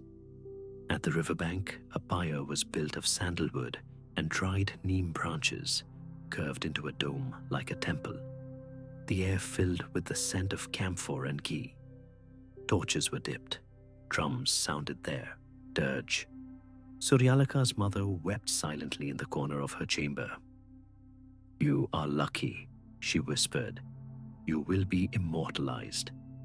But her hands trembled as they wove jasmine into her daughter's hair. "Be brave, my child. Be serene. Let the world believe you chose this." But Suryalika had made no choice. By moonrise, 6 queens stood at the edge of the pyre. Their veils flowed like rivers of flame. Their faces were painted in turmeric and sandalwood, sacred and serene. The crowd gathered, thousands in number, watching not with grief but awe, as if witnessing the divine. The eldest queen, Mahadevi, had prepared for this day her entire life. She held a lotus in one hand and holy ash in the other, murmuring hymns as she walked. Some say she welcomed the flames, saw in them her release from a life of confinement. Some say she sang even as the fire kissed her feet. But Suryalika's heart thundered like a trapped bird. Each step toward the pyre was a storm. She felt the silk at her ankles tighten like shackles. The gold upon her wrists no longer shimmered. It weighed her down. The holy chants around her blurred into noise. Somewhere in the crowd, a child cried out. Somewhere, she heard the soft rustle of wind through neem leaves, like a voice calling her back. Just as her foot touched the edge of the pyre, she paused. Only for a breath, only for a moment. But in that moment, a ripple passed through the crowd. The priests exchanged glances. A general tensed his jaw. The torchbearer faltered. In that single hesitation, the silence of the ritual was broken. And then the flames were lit. They roared to life, fed by clarified butter, by camphor, by centuries of myth. The fire danced like a serpent awakened. It wrapped around the bodies on the pyre, like a lover, like a thief. The crowd gasped, some crying praises, some wiping tears. Ash rose into the sky like spirits released. What happened to Suryalika remains uncertain. Some say she ascended, her body unburnt, her spirit taken by the gods for her purity. Others say she wept soundlessly into the flames, eyes wide, body trembling, before surrendering to the fire. But among the whispers of the riverbank, among the washerwomen and the mendicants and the midwives, another tale is told. They say she fled, that beneath her veil, she had hidden a charm from her nursemaid, a root said to make the body impervious to flame for 1 hour. That when the flames blazed, she had leapt, not inward, but outward, rolling into the waiting arms of a servant who had once been her childhood friend.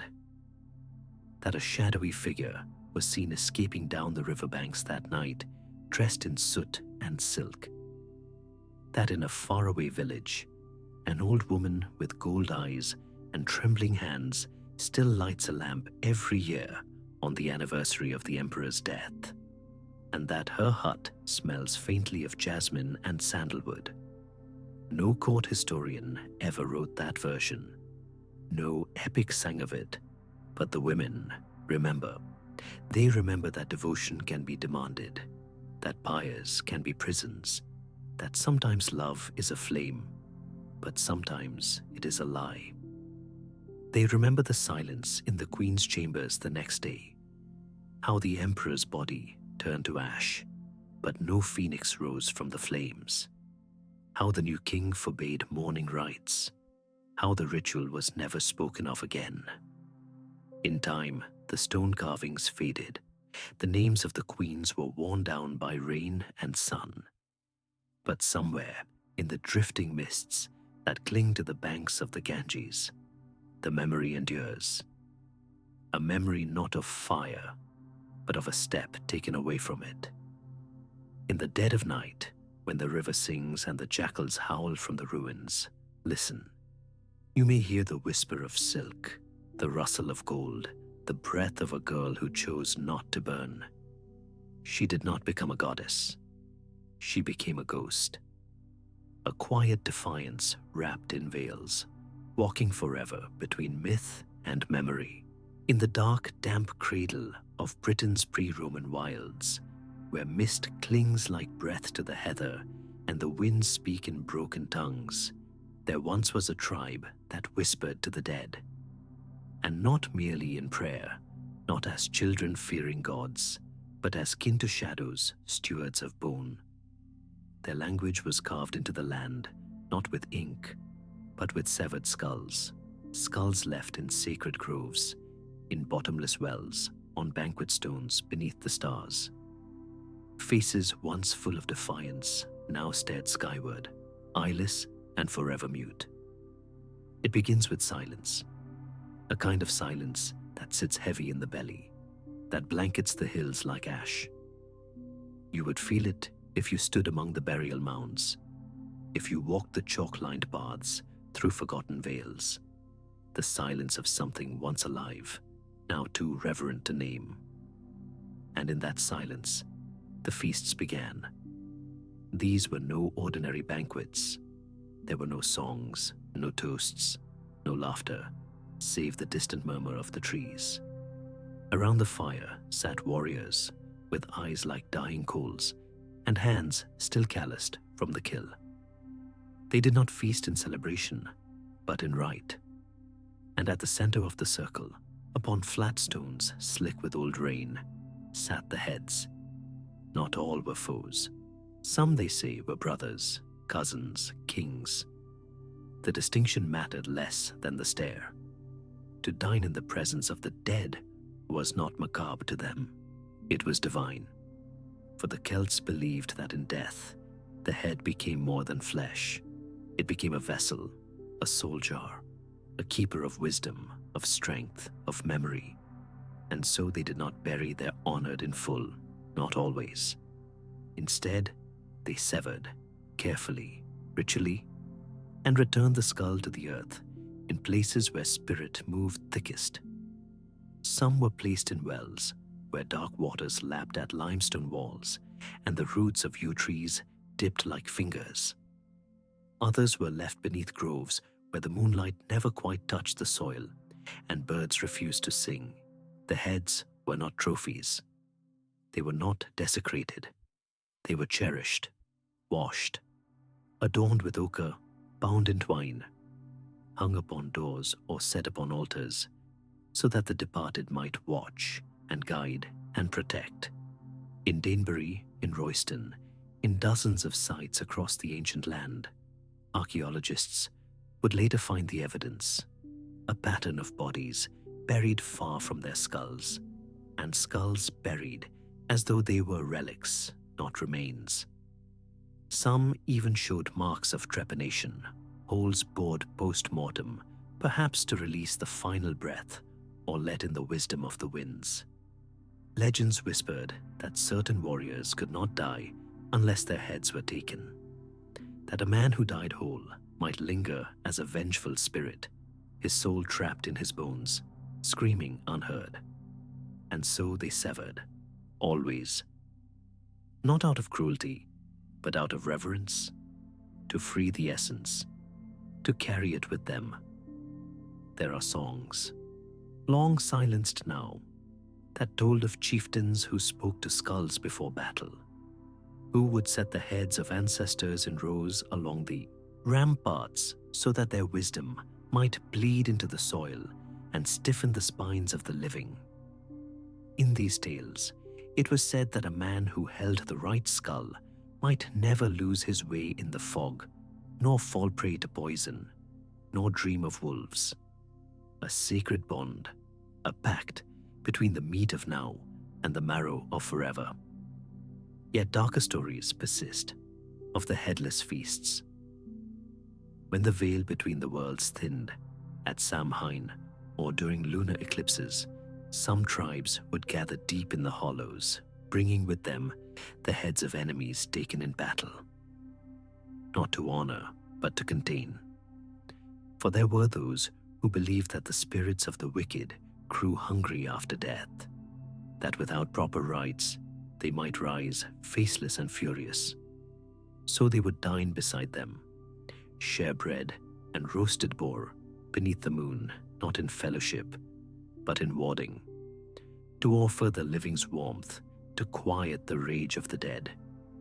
They spoke to the skulls, not in jest, but with gravity, asking questions, listening to the crack of fire, the hiss of steam through bone.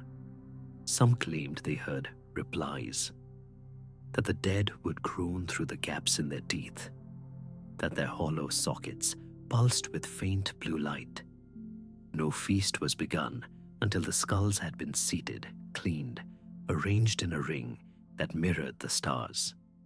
And when the meal was done, the skulls were carried to special places, cairns, bogs, rivers swollen with spring thaw, so that their essence might return to the deeper currents of the land. Some were set upon poles facing the enemy's lands as warnings or invitations. But in time, even such reverence drew fear. Roman chroniclers would speak of the Celts as madmen, obsessed with the grotesque. They saw only savagery in what they could not comprehend. To them, the skulls were symbols of cruelty, not communion. And so, with the coming of empire, the practices faded into shadow. The wells were sealed, the groves were burned, the skulls forgotten. Yet still they surface. Sometimes during excavation, a lone head will be found buried deep in the clay, far from any body, the mouth agape, as if singing. Sometimes near an old spring, the roots of a tree will cradle a weathered cranium, ochre-streaked, etched with patterns that no language remembers. And in that moment, the silence returns. You feel it in your chest, like a pause between heartbeats. a knowledge older than speech, that the head is more than a relic. It is a memory, a mirror, a question without an answer. What does a severed stare remember? Does it see the firelight still? Does it feel the weight of legacy, the heat of vengeance, the love of kin who could not let it rot in the ground? Or does it whisper still in the hush between winds, waiting to be heard?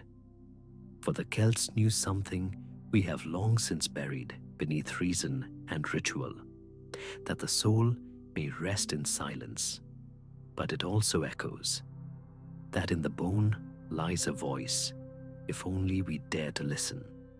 So the next time you walk a lonely moor, or stand beneath an old yew whose roots reach too deep, listen, not for speech, but for presence. And if you feel the weight of unseen eyes, gentle, hollow, watching, you will know the feast never truly ended. Only the candles have gone out.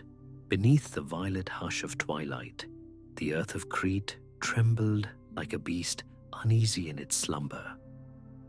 Far below the horizon, where waves whispered against the teeth of the rocks, the palace of Knossos stood not merely as a dwelling of kings, but as a breathing heart of something older than thrones, older even than men.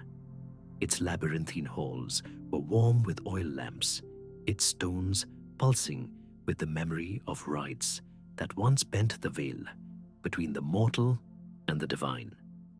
And in the deepest chamber, where the air was still with the breath of centuries, the serpents stirred. They were not of mere flesh, these serpents. Not entirely. Coiled around the arms of bare-breasted priestesses cast in terracotta and gold, they were guardians of a goddess whose name had been lost to wind and ruin.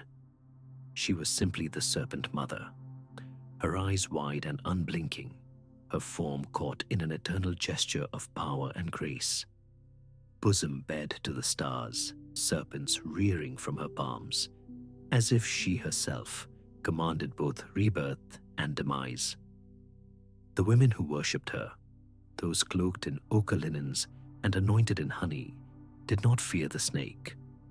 They cradled it like an infant. They danced with it woven through their fingers. They fed it warm milk and whispered secrets into its tongue. To the Minoans, the snake was no symbol of treachery, but of the underworld's soft promise that all things would return, that nothing truly died, that the womb of the earth would cradle them all again. In the courtyard of the palace, among red columns and frescoes of dolphins and lilies, they performed rites older than memory. At dusk, as the sun died behind the mountains and painted the sea with blood, they poured offerings into the mouths of stone jars, goat's milk, honey thick as amber, grains soaked in sacrificial wine, and sometimes, if the goddess's gaze seemed hungry, flesh. It was said the serpent mother could hear the cries of buried bones. She walked in dreams and awakened the unborn. Her priestesses, with their painted eyes and braided hair, would enter trance among the incense and the flickering shadows, whispering prophecies that echoed like wind through cracked stone. One woman, Alessa, daughter of the high priestess, had been born with a mark, a coiled serpent at the base of her spine, like an etching of fire upon her skin. They said she was chosen. They said the goddess would speak through her when the stars fell crooked. And one day she did. It was midsummer when the waters grew restless. Fishermen in the northern harbors saw silver-scaled creatures that vanished when looked at too long. Flocks of birds wheeled inland, away from the shore, as though fleeing a storm yet unborn. And in the temple of the serpent mother, Alessa collapsed into the dust with a cry like something ancient breaking free. "They come from the sea," she whispered, eyes rolled back. "Not men, not beasts. but the wrath beneath, the old hunger, the ones we buried. The elders gathered, robes clutched in anxious hands, and sought to interpret the omen. Was it a metaphor? A vision of political unrest? A warning from the volcano that lay quiet as a crouched lion on the nearby island of Thera? But the priestesses knew. In their bones, they knew. Alessa began to change. She no longer spoke in the voice of a girl, but something older, deeper, like the groaning of roots beneath the earth. Her dreams grew fevered. She no longer ate. She danced in the moonlight, with serpents writhing around her ankles, and her skin took on a faint sheen, like scales catching candlelight. The serpent mother is not appeased. She murmured one night to her mother, "We have buried too much, forgotten too much. The earth remembers what we offered it." And it wants more. And then the ground began to shake. At first, the tremors were mild, a cup falling, a lamp swinging. But on the day of the harvest moon, as the women of Knossos prepared to offer their finest grains and goat hearts to the goddess, the quake came like a great beast throwing off its chains. The palace groaned, columns split, statues shattered. The great fresco of the leaping bull cracked through the middle, as though gored by an unseen horn. Alessa was last seen standing in the central court, arms raised to the heavens, serpents writhing around her neck like a living crown. She did not scream. She did not flee. She opened her mouth, and the quake roared in response, as though answering a call. Then the sea rose, not with waves, but with a wall. It rushed inland like a god unshackled, devouring ships, trees, beasts, and breath. The temple vanished. The labyrinth drowned. The serpents were buried. In the silence that followed, a new people would come. They would find the ruins and wonder. They would speak of bulls, of kings, of labyrinths, and monstrous suns. But the women and their serpents, the milk and honey, the trance and the blood, they were forgotten. All save for one thing. Beneath the rubble of a shattered shrine, archaeologists centuries later would uncover a pair of clay figurines, eyes wide, breasts bared, arms raised, serpents dancing from their palms. They did not resemble the goddesses of Greece. They were older, wilder, holy in a different tongue.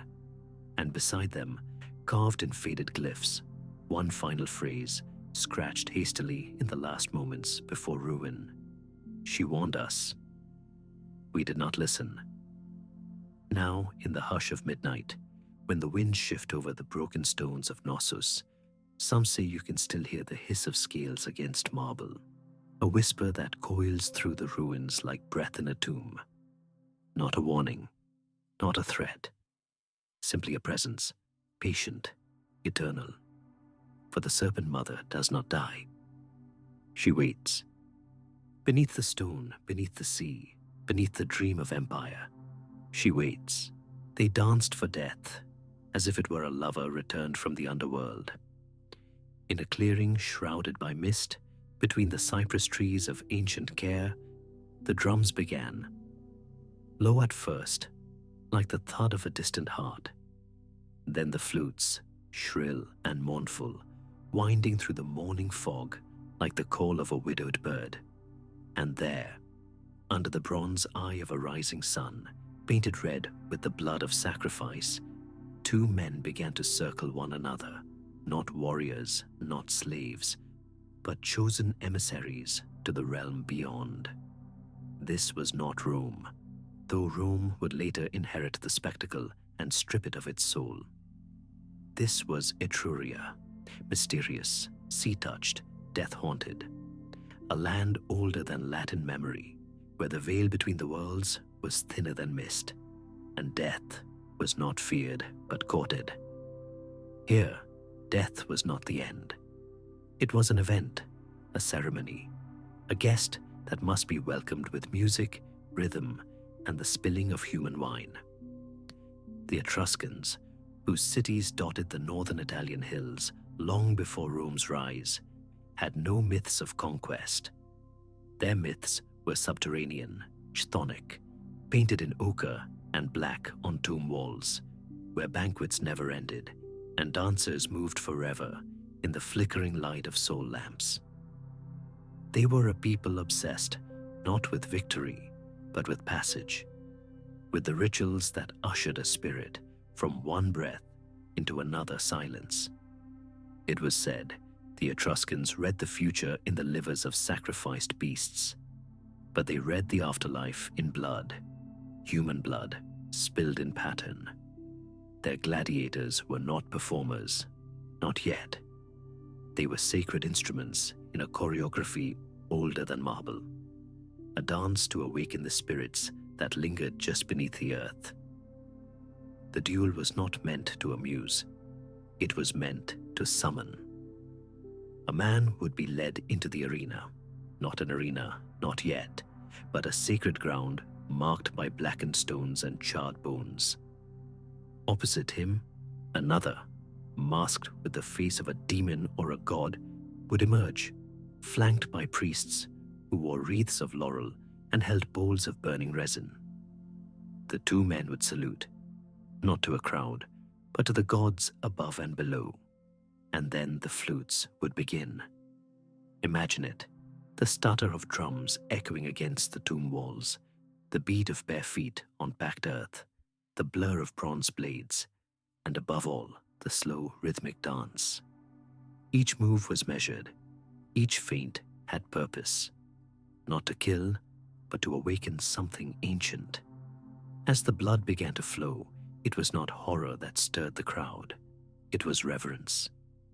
The blood soaked into the soil was not waste, it was an offering, a libation to the god of the underworld, Aita, and to his veiled consort, Persephone, mirrors of Hades and Persephone, but older in this place and more terrible.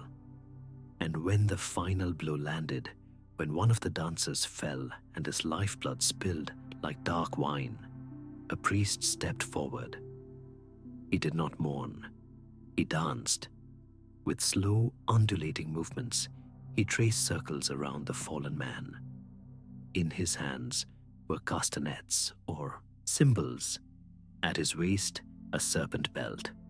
Around him, masked attendants wailed in rhythm, not in sorrow, but in invocation. The dead man had become a key, and the song they sang turned that key in the lock of the afterworld. Why did death need rhythm? Because the gods were not moved by speech alone. They required spectacle, pattern, and music. Rhythm was order, and order drew the attention of divine beings. In the chaos of human cries, the heartbeat of the drum was a lighthouse. It guided the soul and summoned the watchers. There is a fresco in the Tomb of the Augurs in Tarquinia, a painting that still survives, if only barely. In it, two men fight with curved blades, and beside them stands a figure cloaked in red, raising his arm in what seems both a blessing and a curse. Behind him, a dark portal looms. Scholars call it merely a depiction of a game. But look closer, in candlelight, as the Etruscans might have. You will see a gate. You will see the moment of crossing. They believed that some souls required a path. That violent death, when choreographed, created a bridge. Not all deaths were equal. Some opened doors, and some closed them.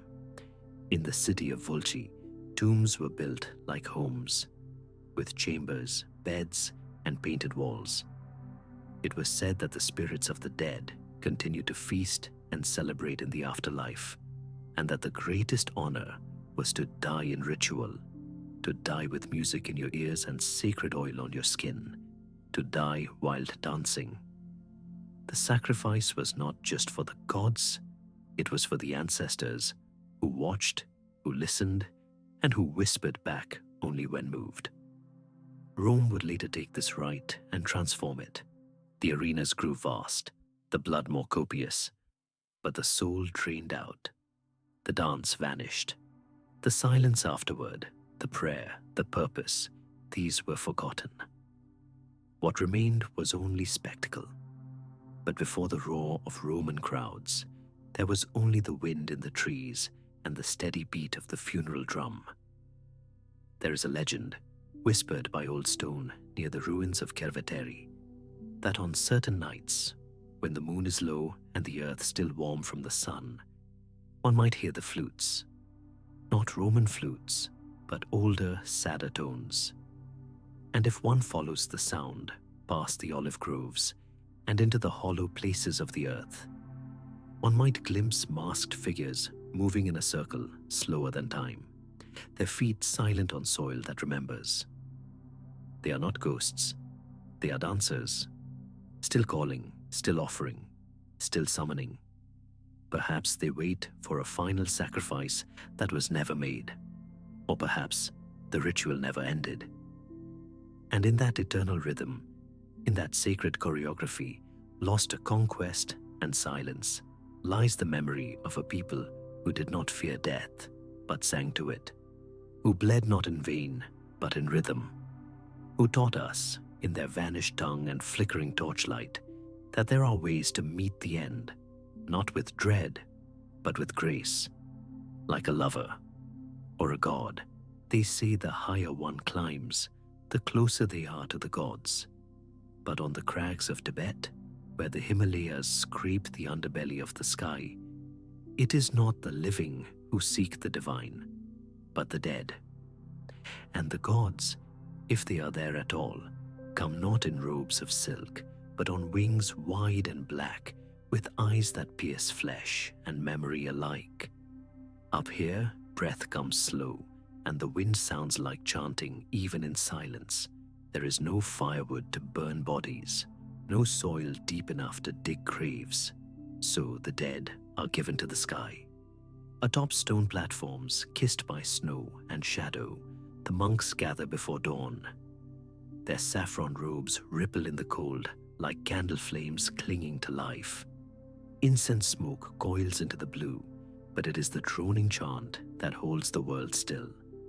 A sound ancient as bone, it thrums like a pulse in the mountains, low, mournful, and eternal. They call it jata, giving alms to the birds. The body lies still on the sacred slab, eyes long since closed, skin pallid from the freeze. It is no longer a person, the monks whisper. It is only a vessel. The spirit has flown. What remains must now feed the great wheel of life. And so the ritual begins. Knives glint in the dawn light. A monk, known as a Rogyapa or body breaker, steps forward. He moves with practiced grace, like a butcher in a trance. The blade enters flesh, not in violence, but in reverence. Tendons are cut, bones are snapped, organs are laid bare to the frost-bitten morning. The silence is pierced only by the chorus of wings. From the vast sky they come, bearded vultures, Himalayan griffins, black kites. Creatures too large for imagination. They circle once, twice, then descend with hunger ancient as time. Beaks stare, talons grip, feathers rustle like shrouds in the wind. The monks continue their chant, their eyes lowered, their hands folded. This is no desecration, it is generosity, a final gift. To die and feed another life is the highest act of compassion. The vultures are not carrion beasts here. They are dakinis, celestial messengers. They carry the soul upwards, piece by piece, to the other side. But some say, not all who ascend find peace. There are stories of bodies that the vultures would not touch, of rituals halted mid-chant as the birds shrieked and fled. The monks say these were souls heavy with unfinished sorrow, or worse, those who died with rage still burning in their marrow. One tale is whispered only in twilight, when the wind turns cold, and even the monks avert their eyes from the cliffs. It is the tale of Yeshe, a young girl with eyes like river glass and a voice soft as snow. Her father was a monk, her mother a weaver of silken prayer flags. She was to marry a yak herder from the next valley, a kind boy with a crooked smile. But the soldier came first. He wore red iron armor and spoke with the voice of thunder. He brought war, then silence. Her village burned beneath the gaze of the mountain gods, and when the embers cooled, she was gone. Some say the soldier took her. Others say she walked into the ice alone, singing. A year later, her body was found frozen in a crevice, arms curled around a broken flute. They brought her to the sky burial ground. The monks chanted. The Rogyapa prepared the blade, but the vultures did not come. They circled above, wide and slow, as if uncertain. Then, one by one, they vanished into the clouds. The body remained untouched. 3 days passed. The snow fell. Her skin turned alabaster, her hair stiff with frost. Still, no bird came. The monks called for the elder. He was a man whose eyes had seen 70 winters, and whose prayers were said to summon wind. He studied her body, then nodded. "She is still singing," he whispered. "But the song is not for the sky." They built her a cairn of black stone, sealed her flute in her hands, and left her in a hidden grove where no chant could follow. Some say on stormy nights, the flute plays by itself, a single note carried on the wind, drawing the vultures away from their bath. Even now, monks speak of it in hushed tones. A soul so filled with grief, it could not rise. A song that bound her to the earth, more powerful than ritual, more ancient than belief. And still, the burials continue. Each morning, bodies are brought in silence, wrapped in white, their feet trailing dust. The Rogyapa prepares his tools. The chant begins. The birds arrive. One monk, old now, remembers Yeshe. He listens for her flute between chants. He watches the birds closely, where they go, what they leave behind.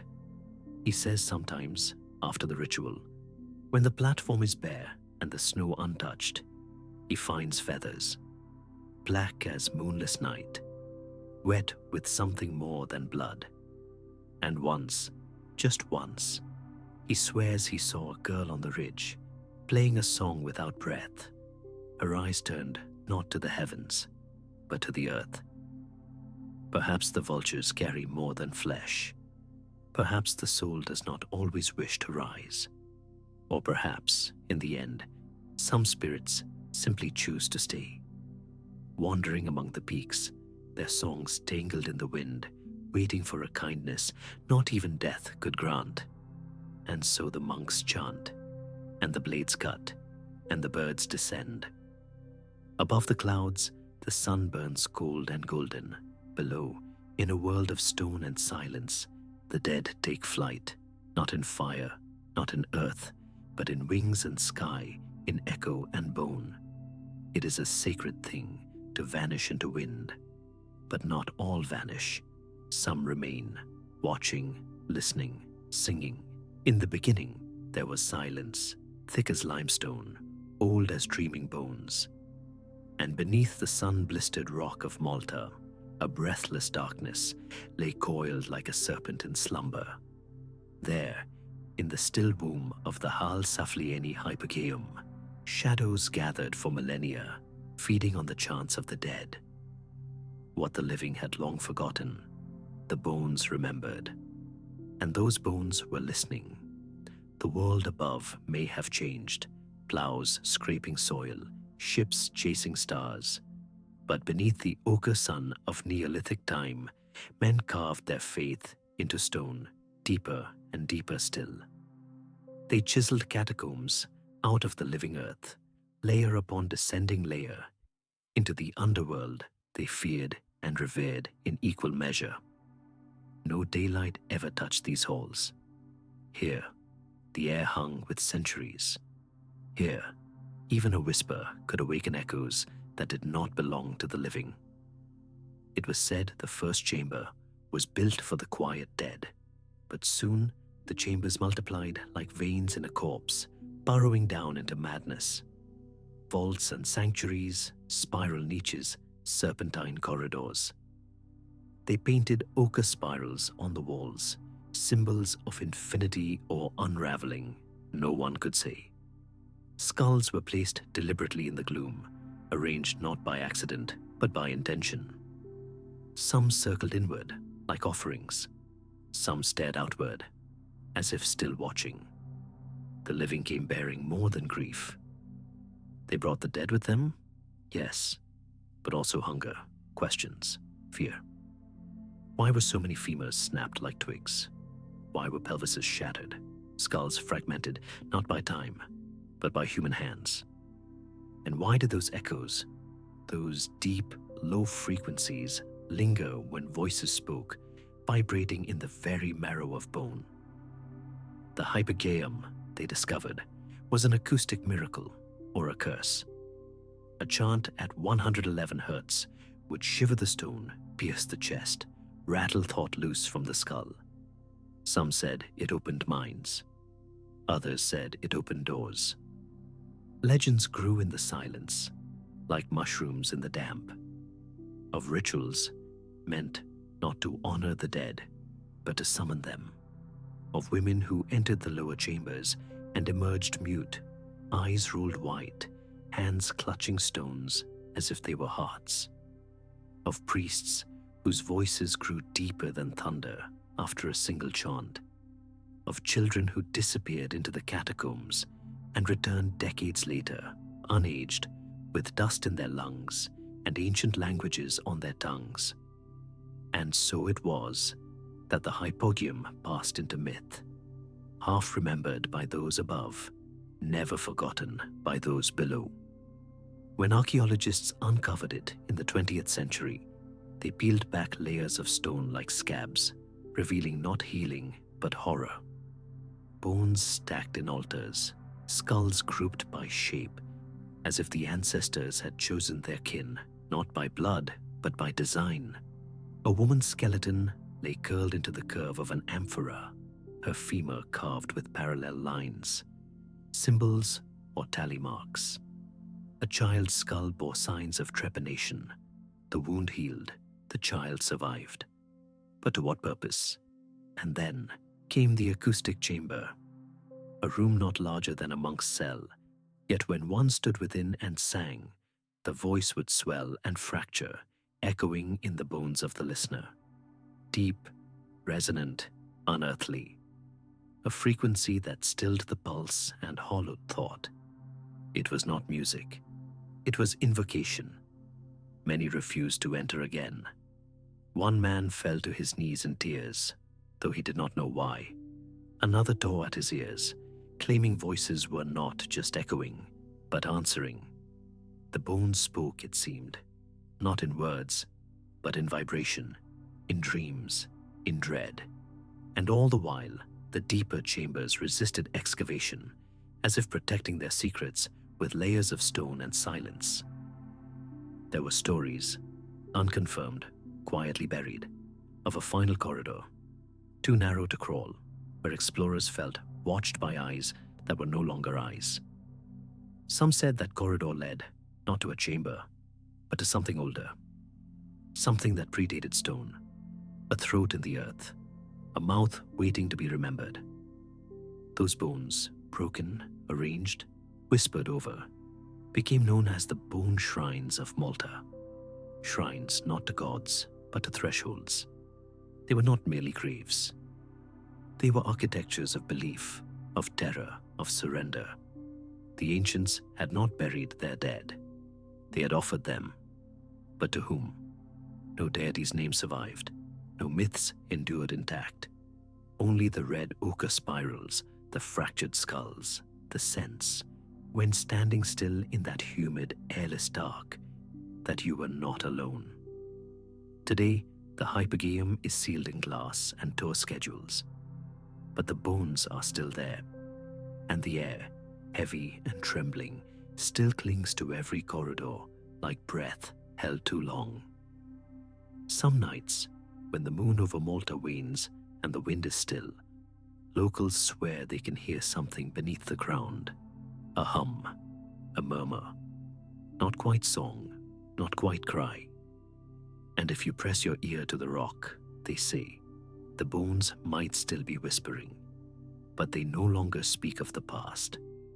They ask why you came, and whether you, too, have come to be remembered. In the shadowed halls of forgotten empires, there is a name that still lingers like venom in the blood: Vishakanya. A whisper, a curse, a silken shadow draped in jasmine and saffron, cloaked not in armor, but in the scent of lotus and death. She does not enter with swords. She arrives with anklets and eyes like dusk. And when she leaves, silence follows. Silence and mourning. The kind of mourning reserved not for the fallen in war, but for kings who die with their lips still warm from a kiss. Long before the marble tombs and gold-tipped stupas, in the ancient corridors of the Mauryan court, justice wore strange masks. Chandragupta, and later his son Bindusara, ruled not merely through decree, but through a web of surveillance spun by Chanakya, the empire's iron-willed strategist. In his vision of order, betrayal could not be punished after the act. It had to be preempted, rooted out like rot beneath sandalwood. And so the poison trials began, not for the faint, not for the just, but for the necessary. The court's suspicion was not spoken aloud, but it bled through every glance. Servants were watched, advisors tested, cups tasted.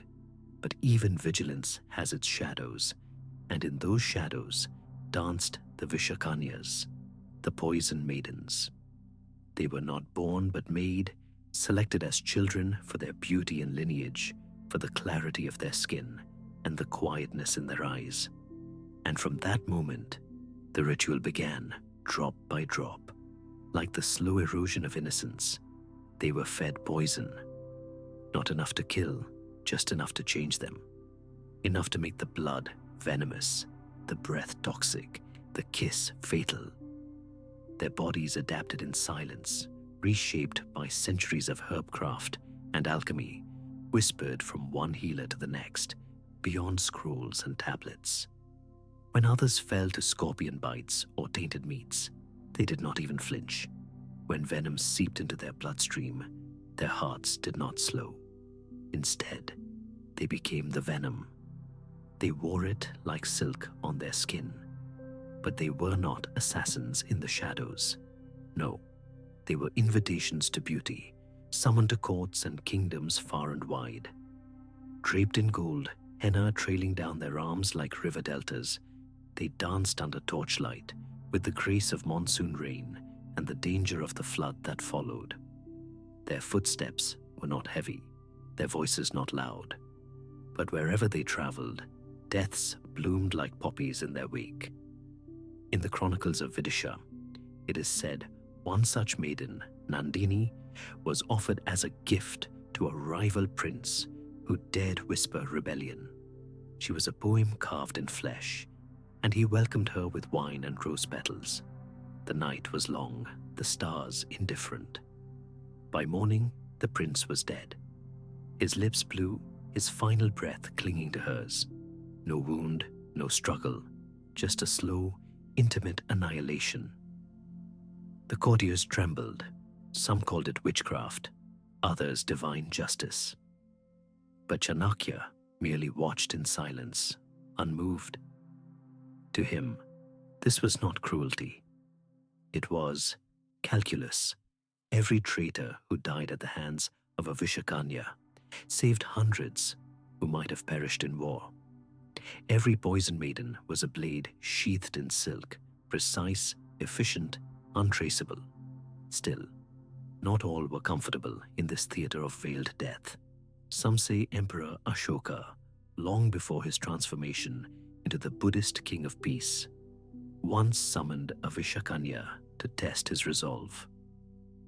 Her name was Vali, and she had survived 16 known doses of cobra venom before the age of 10. She was said to glow under moonlight, her skin absorbing it like quartz.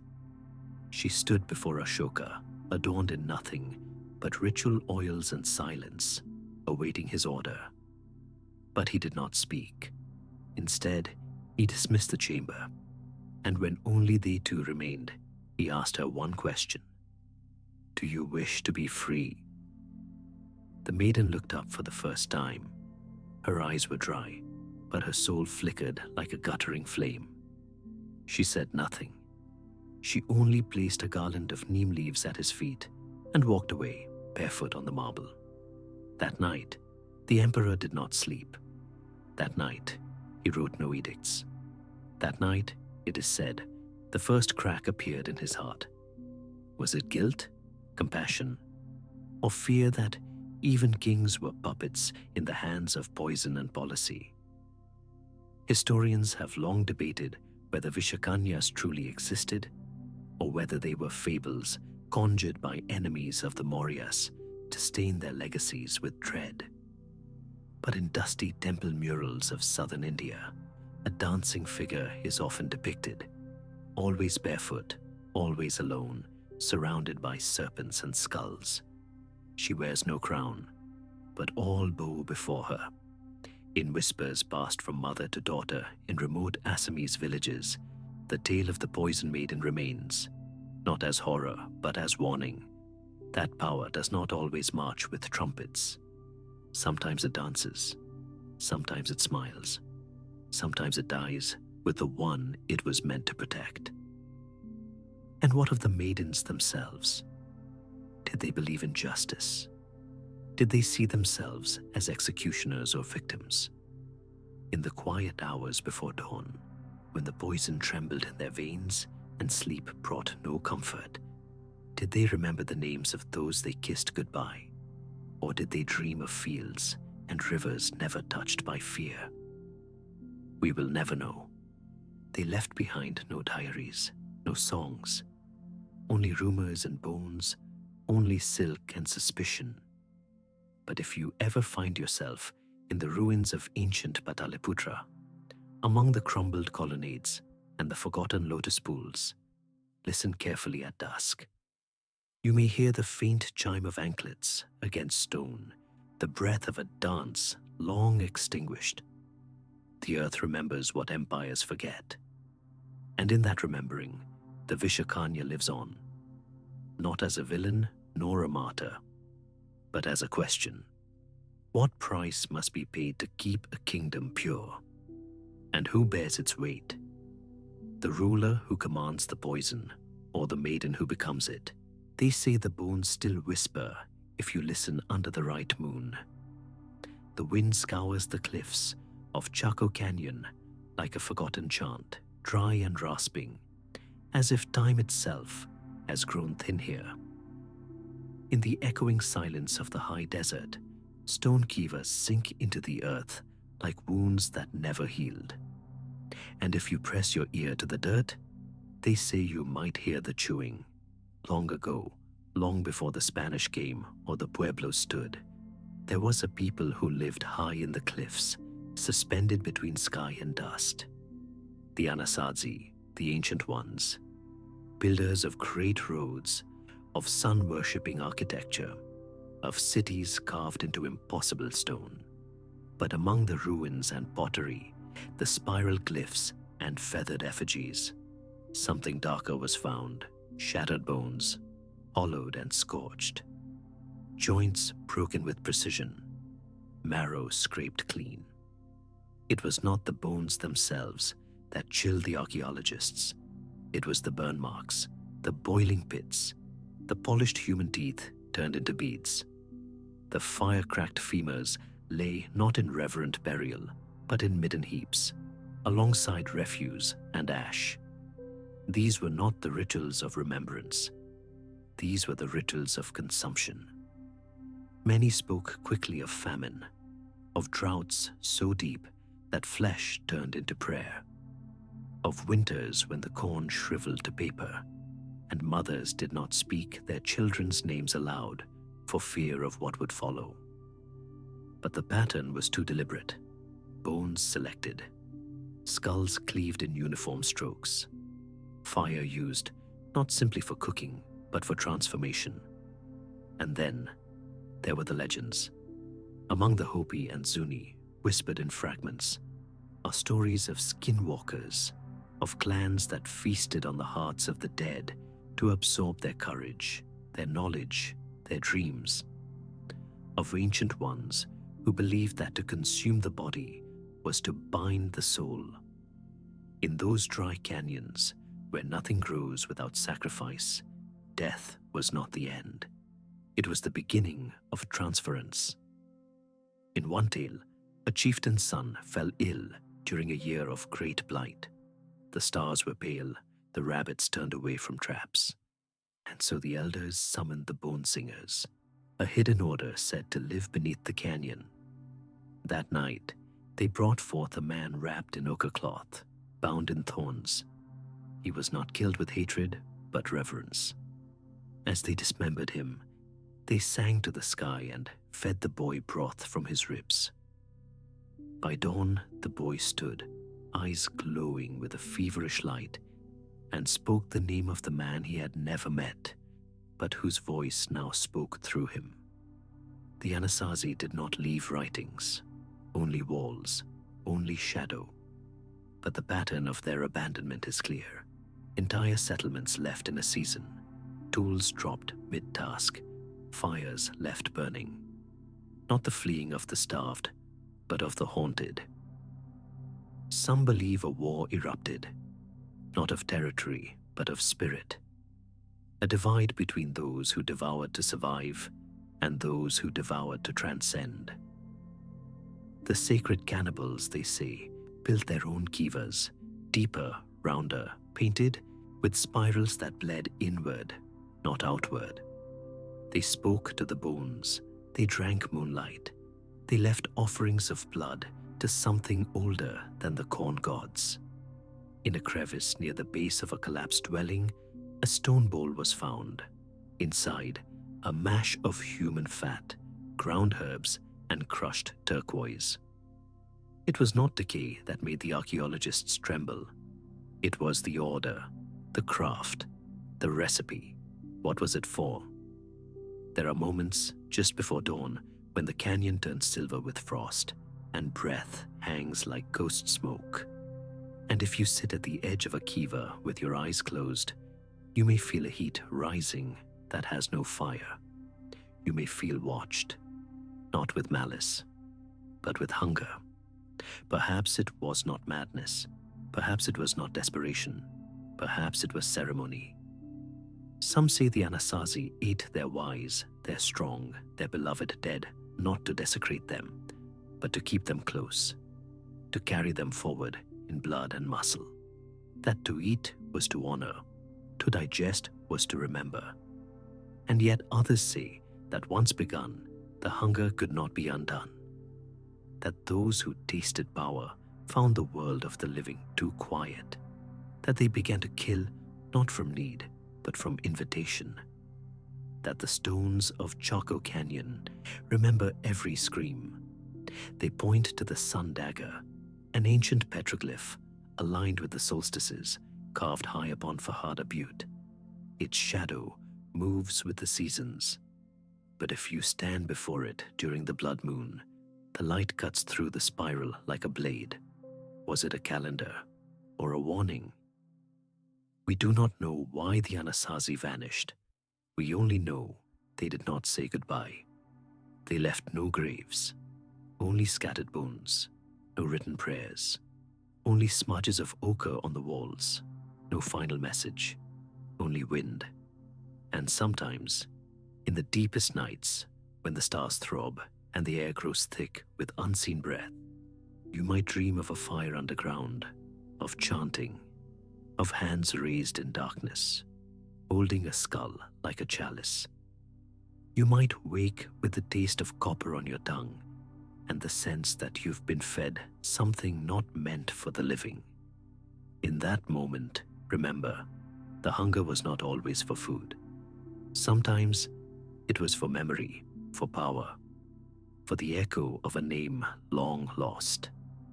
And in the silence of your room, you may find yourself wondering what you would do if the bones still whispered your name.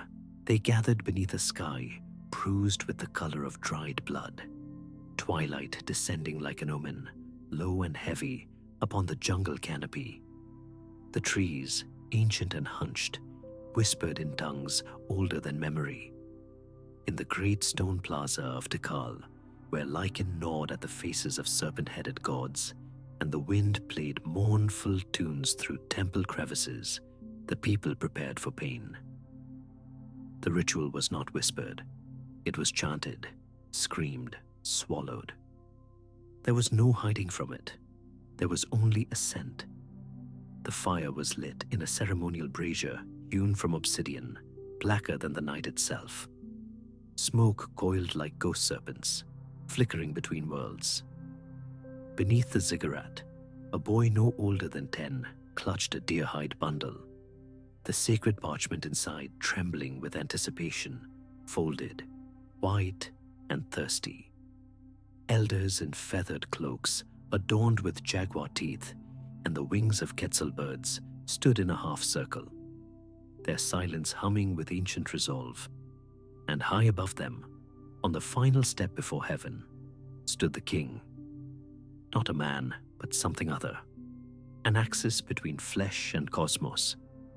He had fasted for 13 days, drinking only the red water of crushed berries and sleeping upon mats of thorns to invite the visions. Now he stood bare-chested, his ribs visible like the ruins of a city half buried in sand. In one hand, he held a stingray spine. In the other, a coil of twine. His face was calm, but not peaceful. He was already halfway gone, eyes fixed not on his people, but on some unseen realm above the trees. The ceremony began with the beat of turtle-shell drums and the shrill scream of conch horns. The king did not flinch as he drove the spine through the soft flesh of his tongue. A string was threaded through the wound, tugged back and forth until the blood flowed freely. Each drop, a prayer, each pulse, a sacrifice. The sacred paper drank from him eagerly, soaking up the crimson like dry roots after drought. The parchment was then folded with reverence and placed upon the flame, and as the fire consumed it, the air shifted. The people inhaled the smoke as if it were the breath of gods. Their eyes rolled back, their bodies swayed, not from ecstasy, but awe. The burning blood became a stairway. Through the smoke, faces appeared, writhing, animalistic, crowned in bone and stardust. They saw jaguars with molten eyes, serpents coiled into infinity, the skeletal grin of ancestors who had walked this path before. In their agony, the veil thinned. The heavens did not speak with words. They spoke with horror. Yet this was only the beginning. In the smaller cities, Copan, Yachilan, and Bonampak, the rituals took darker turns. There, under eclipse or flood, when drought had withered crops or omens had curdled the stars, the people called for deeper offerings. The blood of kings, it was said, spoke in tongues the gods understood. But the blood of children, pure, unshaped, innocent, could open gates. Sometimes, the priests selected twins. Their likeness was sacred, their loss doubly potent. The children were bathed in maize milk and anointed with soot, then laid upon stone slabs beneath sky pools of stars. A blade of obsidian, a whisper thin crescent, would kiss the throat. The silence before the first drop fell was heavier than thunder. When the blood touched the altar, the air would change. The birds would fall quiet. Dogs would wail into the night, as if they too saw the smoke-wrought spirits rising. Elders said the gods were hungry, but not cruel. They required pain not to torment, but to understand, for in agony truth was made bare. What secrets the kings gleaned from this agony were never carved into stone. They were kept within, behind tight mouths and haunted eyes. But after such nights, it was said kings walked differently, more slowly, as if burdened. Their decrees would change, temples would be built, wars would be avoided or ignited. What they saw in the smoke shaped the fate of entire cities. In one legend, a king named Chaktok Ichak III pierced not only his tongue, but his genitals, threading stingray spines through himself while the people wept and chanted. That night, the blood burned for hours, and in the smoke, he claimed to see a jaguar walking backward through time. The beast led him to a cave filled with voices, none of which were human. The next morning, the king ordered the construction of a temple shaped like a spiraling tail, pointing not to the sun, but to a constellation that no longer existed. No one questioned him. To speak with gods was to lose something of yourself. The kings knew this. The priests knew it too. Each ritual hollowed them, carving a space through which vision could pass, but never without cost. Their faces, once youthful and bold, became wan and strange, as if they had seen too many lifetimes at once. Children who had watched the rites were often changed. Some began to speak in riddles. Others grew silent, watching the smoke from cook fires with too much interest. It was whispered that a few became vessels for spirits who had no names. And still, the rituals continued. For the Maya, pain was not the end of something, but a bridge, a ladder woven from sinew and smoke from the poetry of wounds. Their gods did not want hymns. They wanted honesty, and nothing was more honest than suffering. It was through that rawness that clarity emerged. The sharp white silence after a scream, the stillness after the last drop of blood had cooled on the altar. Time too was fed by sacrifice. Each ritual, each flame, turned the great calendar of the world. The sun would not rise without blood. The stars would not align unless someone had wept. To be Maya was to know that the world did not simply exist. It was paid for, moment by moment, with flesh. Now, the plazas lie in ruin. The great ziggurats are overgrown. Vines cradle the bones of gods no one speaks to anymore, but the wind still carries echoes, whispers of drums, the gasp of flame, the soft patter of blood upon paper. The jungle has not forgotten, nor have the stones, and somewhere, perhaps in dream or dusk, the smoke still rises. It curls skyward, bearing the memory of kings who bled for silence, of children whose names became offerings, of a people who believed that only through suffering could the stars be read. So sleep now, beneath your gentle modern sky. But remember, once, not so long ago, the path to heaven was carved with a blade and lit by fire. And the gods were close enough to taste your breath. In the hushed silence between the stars, where sand once whispered over temple floors and jackals howled beneath a blood-dark moon, there lies a story carved in shadow. A story not spoken aloud, but pressed like a wound beneath linen wrappings, trembling beneath the eye of the gods. In the forgotten centuries, before even the first stone was laid at Karnak, when Nile-fed dreams swelled like floodwaters in the minds of kings and priests, there were those who sought not gold nor conquest, but vision. Not the seeing of eyes, but the sight behind them. They gathered in hidden chambers where lotus incense veiled the senses and water dripped in rhythms older than language. These were the students of the mystery schools, acolytes, who believed that the gods did not whisper to those with clear eyes, but to those who could look into the darkness behind themselves and not flinch.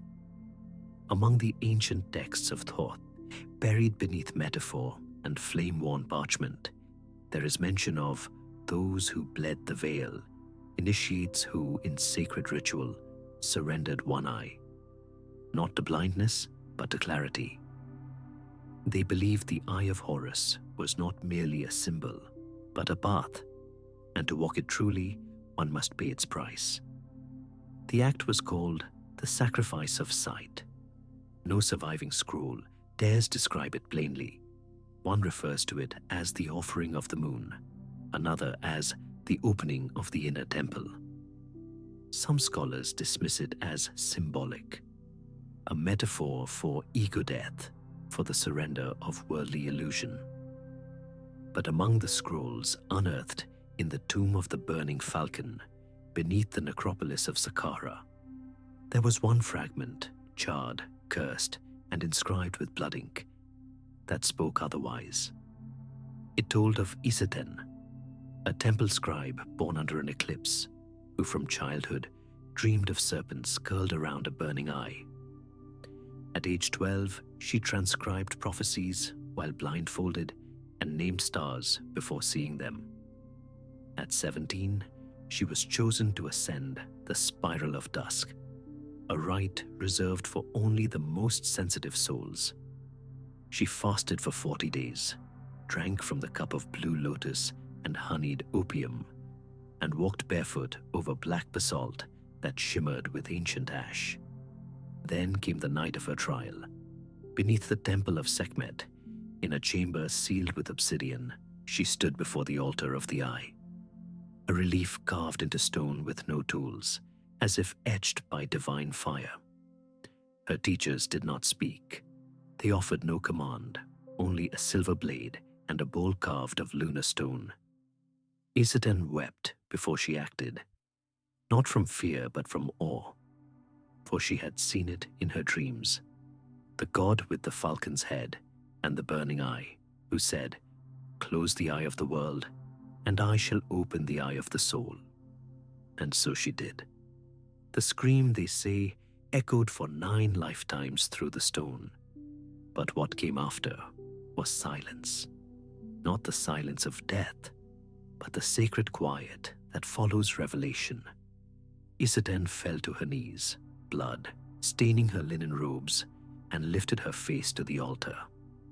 Then she spoke, or rather, she chanted, a language that predated Egypt, older than the delta winds. Those who witnessed it later said her remaining eye did not blink, did not weep.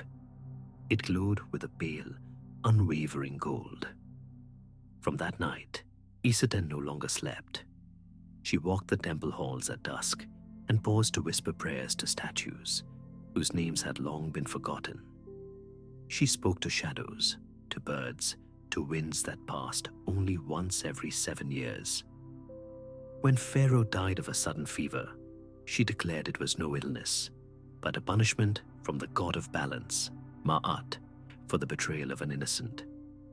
Days later, the high priest was found with his tongue removed and a black feather laid upon his chest. But not all were grateful for such vision. In time, Iseten became feared. It was said her gaze could strip a man of his secrets, that her presence caused mirrors to crack and oil lamps to sputter out. The younger scribes avoided her. Even the most devout priests bowed with trembling hands. She was not angry, only distant, as if she were no longer entirely of this earth. One night, during the new moon, Iseten vanished. Some say she walked into the desert and was swallowed by the sand, her blood-stained blindfold carried on the wind. Others believe she transformed into a desert owl, that her one golden eye still watches from the cliffs of Thebes, blinking only when the gods desire prophecy. But within a sealed jar in the deepest vaults of the temple of Komombo, beneath 1,000 curses and a guardian statue whose eyes follow every intruder, there lies a papyrus scroll. Its ink is dry now, flaked like desert bark, but its symbols are unmistakable. It reads, "The gods require no eyes, only surrender. Through pain, we ascend. Through the veil of sight, we see the flame of truth." And beside this scroll is a bowl, lunar stone cracked at the rim, still stained with something darker than time. The sacrifice was real, but what visions came after? Some claim those who underwent the ritual saw the future, or the face of the god within themselves, that they could walk among the spirits and return unburned. That time unraveled like linen in their minds, and the secrets of every soul were laid bare before them. Others insist the visions were torment, that what lay beyond the veil was too vast, too divine, and that sanity bled away with the eye. In either telling, the truth remains untouched by dust or denial. Pain was the key, suffering not as punishment, but as invitation, a keyhole through which only the desperate or the chosen could pass. Even now, when desert storms rattle the windows of tombs and wind howls through the broken ribs of statues, some whisper that the eye of Horus still watches. Not the carved symbol above temple doors, but the one that lives behind every moment of surrender, every choice to step beyond illusion. It waits for those willing to give everything to see not what is, but what is eternal. And so, beneath moonless skies, we ponder, if clarity demands the price of pain, how many of us would offer the coin? If vision lies beyond the eye, how far would we walk into darkness to earn it? Perhaps the question was never whether the ritual was literal, but whether we dare to see as Isetan saw, through tears, through sacrifice, through the unbearable beauty of the flame behind the veil. They say the gods descend on threads not seen by mortal eyes, threads of fire and blood strung between heaven's gaze and man's trembling prayers. But in the city of Babylon, in its twilight before ruin, there were those who dared to grasp those threads, not with poetry or incense alone, but with their own flesh. It begins in the hush before dawn, where the stars above the ziggurats blinked like the eyes of watching ancestors, and the cool breath of the Euphrates swept the sandstone courtyards like a whisper of forgotten things. Babylon, jewel of the ancient world, city of gates and laws and winged bulls, sat heavy with silence, as though listening. Within its sacred precincts, among the shadowed chambers of Etemenanki, the towering house said to brush the hem of the gods, there stirred a congregation, not of worshippers, but of the chosen. The hanging priests, they were called, cloaked not in gold or linen, but in veils of blood and rope. Their calling was older than kings, older than law. It was said to have come from a voice that fell from the firmament like a burning reed, instructing that, to truly meet the divine, one must leave behind the floor of the world. To meet the gods, the priests believed, the soul must hang suspended between heaven and earth, neither of this world, nor yet of the next. And so, in shadowed sanctuaries, thick with myrrh and silence, they performed their sacred art. Stone hooks set high into the pillars of the inner ziggurat caught the candlelight like open eyes. Each priest, cloaked in ritual ash and wrapped in cords of braided date fiber, was hoisted into the air, not by bullies or slaves, but by the willing arms of their brethren. They rose slowly, their arms splayed, their faces turned upward, their feet leaving the ground as if forsaking it. Hooks pierced through the shoulder skin or lower back, where pain sang louder than breath. Some fainted upon ascent, some wept, and some smiled. The hanging could last hours, even days. Small clay pots of cedar smoke were placed below, swirling upward into their faces, mingling with the blood that ran like rivulets down their bodies. It was said that in those suspended hours, time thinned, and the membrane between the worlds throbbed like a drumhead in the wind. They claimed to see forms in the smoke, hear names not taught in temples, learn languages the tongue forgot. One priest, Barath Shu, returned to the ground, speaking in tongues no scribe could name, chanting in starlit syllables until he perished from thirst 3 days later, a smile like childhood wonder still etched on his lips. Others went mad. It was not theater. It was not spectacle. The rites were closed to the public, the chants spoken backwards, the doors sealed with black bitumen. Only the high priest of flame bore witness from below, anointing the blood drip with oils and carving glyphs into the floor with a bronze blade. But stories leaked, as they always do. One tale tells of a priest who hovered between death and life for 40 days. His name was Zethkail, a young man with the face of a shepherd and the voice of a psalmist. When he was finally lowered, bones thin as reeds and skin painted like parchment, he spoke not for 7 days. When he did, he wept. "The gods," he said, "do not speak with words. They tear away the names you carry until you are nothing but breath, and then they breathe you back into yourself." Some believed them mad, others believed them divine, but there were signs, candles that would not burn in their presence, water that turned bitter after they bathed, ravens circling the ziggurat at noon, an earthquake, small but sudden, during a night of 7 hangings. One priest's body was never found, only his cords swinging, severed, and a mark scorched into the ceiling above. Were these men prophets, or were they echoes of something far older? Sacrifices offered not to gods, but to the idea of divinity itself. As Babylon began its slow unraveling, betrayed by kings, overrun by Persians, forgotten by time, the hanging priests began to vanish. Some say they walked into the desert, following voices that called them into the dunes.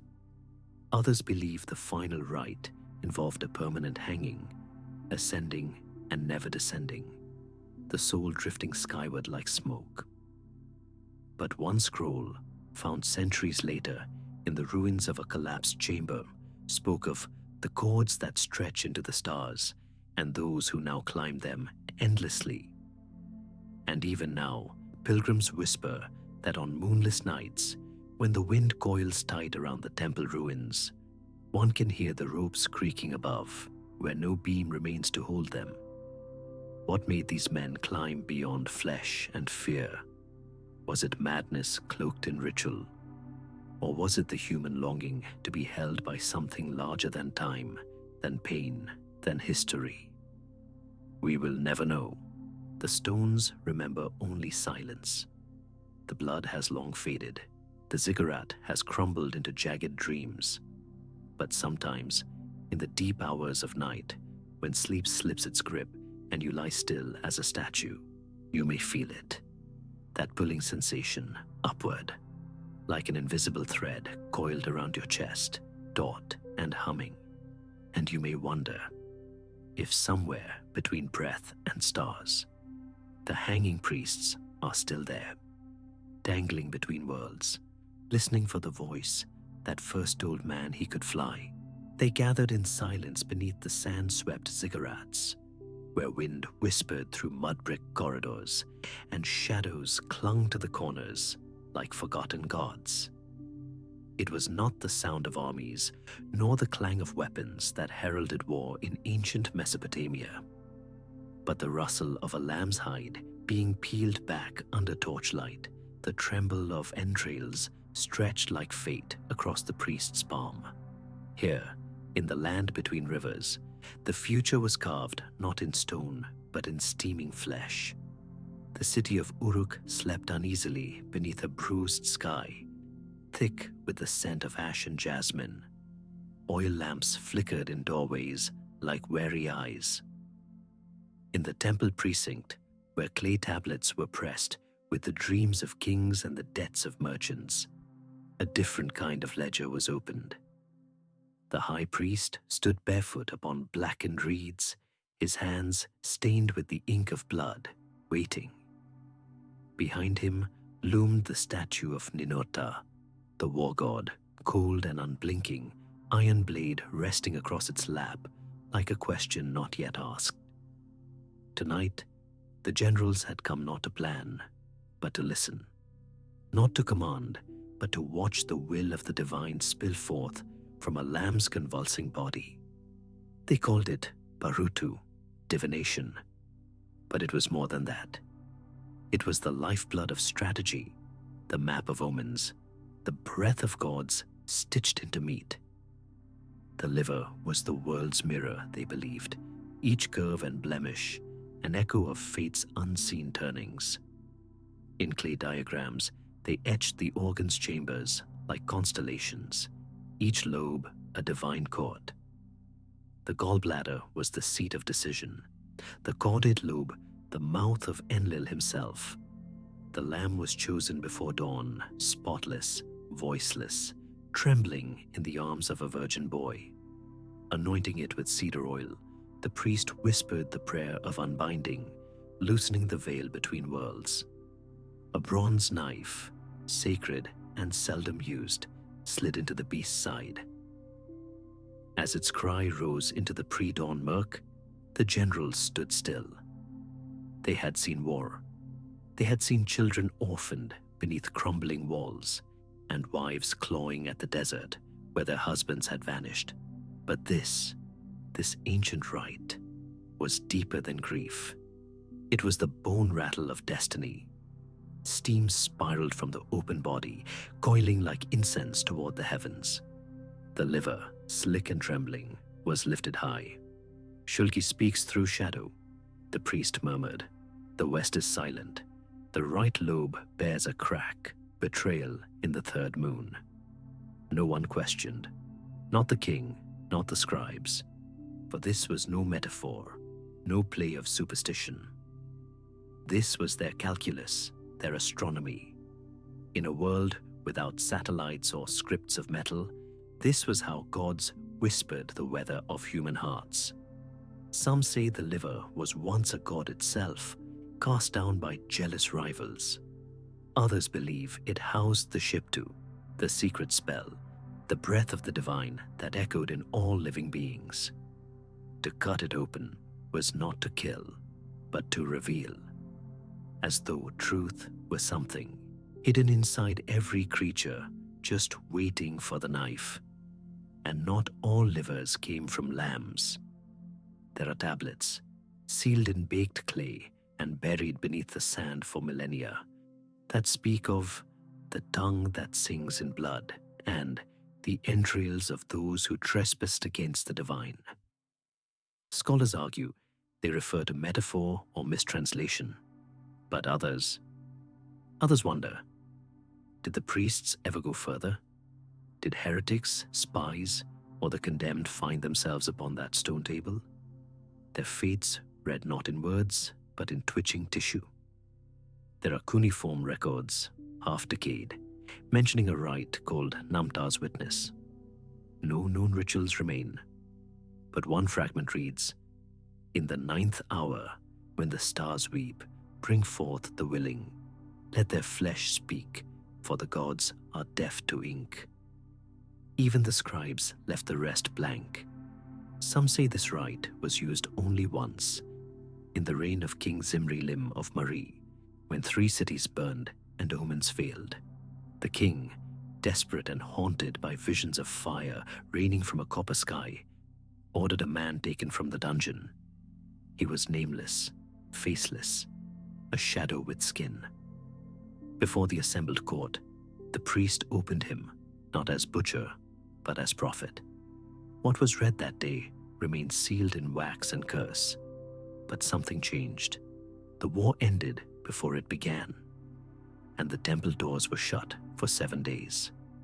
The myth says the man did not die, that his flesh spoke in tongues unknown, and his eyes, still open upon the altar, saw not pain but light, that when the priest touched his liver, it sang, not in sound, but in silence so loud it made stone weep. They called it Idusha Napishti, the seeing of the life. And after that day, no more humans were offered, but animals became more numerous, more sacred, as if the gods had been satisfied or warned. The practice endured, even as empires fell. Babylon rose, then crumbled. Nineveh turned to dust. But the priests kept cutting, kept mapping, even as they forgot what the symbols meant. Liver models in clay, grooved with lines like rivers of fate, were passed from hand to hand. Some survive still, held in glass cases, sterile and mute. But they once pulsed with sweat and candlelight, smeared with urgency and prayer. The last known Baru was said to live in a village near Eridu, his fingers bent like old twigs, still tracing the lines of fate in goat livers long after his gods had been buried by others. Travelers spoke of him, muttering to steaming organs, asking them questions as though they were his only kin. And perhaps they were. For what is the future, if not flesh waiting to be read? Now the winds howl over the ruins, and the ziggurats are silent, but for the sand that keens between their bricks.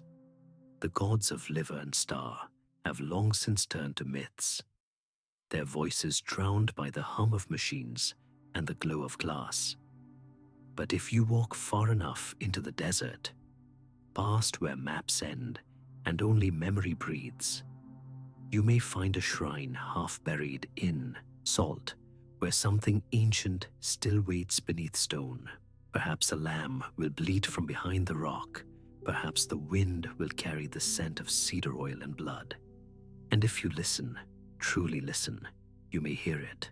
A pulse, a whisper, a song sung not by mouth, but by the warm, glistening organ that once ruled empires, foretold betrayals, and gave voice to the will of the sky. The liver does not forget. Even now, beneath the bones of forgotten kings, it dreams in darkness. They say the wind never stills in the highlands of Papua. It whistles through the crags like the voices of ancestors, too restless for silence, curls over moss-covered stones like smoke from old sorceries. The mountains rise like the backs of sleeping gods, their spines jagged with grief and time. In those heights where cloud and earth kiss in mist and memory, blood was once the ink of love, and grief was carved in enamel and pain. Among the Dani and other ancient highland tribes, there was no gentle parting when death came, no hush of modern funerals, no velvet-lined boxes or polished stone. Instead, mourning cracked bone and severed flesh. The body of the departed was not the only one changed. Those who remained had to bleed as well, not with words or weeping, but with the surrender of teeth. The rituals were old, older than language. When a loved one died, the women, mothers, sisters, daughters, were led to a sacred place at the edge of the village where the mist clung thick to the trees and the wind fell to a reverent hush. There, seated on the earth, legs crossed and hands trembling, they opened their mouths not to speak, but to offer. The elder, always a woman who had already given many teeth to many ghosts, would press a chisel-shaped stone behind a canine or molar. Another woman, sometimes kin, sometimes the village healer, would strike. Once, twice, sometimes thrice, and with each blow, a tooth would yield. There was no balm for the agony, no herbs numbed the nerves. This pain was holy. This pain was the tether between life and death, the currency of grief. A woman who had lost her husband might lose a tooth, a child, perhaps two. A mother, her smile might become a vacant line of gums by the time the dead were buried in memory. But what was a smile when the world had lost its color. They believed that the dead hungered, not for flesh or food, but for remembrance. Each tooth was an offering, a way of feeding the spirits so they might walk with peace into the unseen world. The pain bridged the chasm between breath and ghost. It was a promise. I heard, therefore I loved. And yet, in the heart of this sacred agony, deeper questions bloomed like jungle flowers fed by rain and rot. Was this devotion, or was it dread? Were the teeth torn not for love, but to appease something darker? Did the ancestors, long buried beneath ferns and silence, demand tribute not out of need, but vengeance? Old legends whispered that those who did not pay the price were haunted. Dreams would curdle into visions. Children would cry out in the night, gripped by invisible hands. Crops would wither, bones would snap, and the dogs would howl at corners where no shadow fell. The spirits, it was said, did not take neglect kindly. One tale, spoken only in hushes by firelight, told of a woman named Mykoba, whose only son died in the rains. She loved him, yes, but feared the stone too much. She kept her teeth, pressed her lips shut as others bled for their dead. For a time, nothing happened.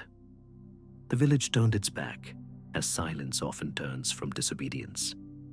But then the trees near her home began to bend at unnatural angles. Birds no longer perched there. Her goats birthed still.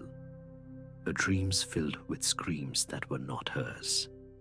Finally, one morning, the villagers found her on the riverbank, her mouth ajar in eternal horror, every tooth broken, shattered from within, like glass crushed beneath a phantom fist. After Mykoba, even the hesitant obeyed. Better to bleed by stone than be torn from the inside by something unseen. Some anthropologists would later visit and scribble their notes, wide-eyed and half-scientific. They labeled it mourning, ritual, tradition. But the villagers knew better. They knew it was memory, paid in pieces of the body so the soul might find rest. There was nothing symbolic about the pain. It was as real as the mountain wind, as sharp as obsidian. It was not performed. It was endured. The teeth, once extracted, were sometimes strung into necklaces, worn by the mourners like rosaries of sorrow. Sometimes they were buried with the dead, nestled into the soil by the body's feet, a gift for the journey, a weight to anchor the spirit. Sometimes they were cast into fire, the enamel cracking and popping like spirit song, ascending as ash into the canopy. No one spoke while it happened. The ritual demanded silence, for silence was the only sound that could echo into the world beyond. The only cry aloud was internal, silent, shaking, eternal, and there was a strange symmetry in it all. The dead lost their breath, the living lost their bite. One absence mirrored another, one void replaced by another.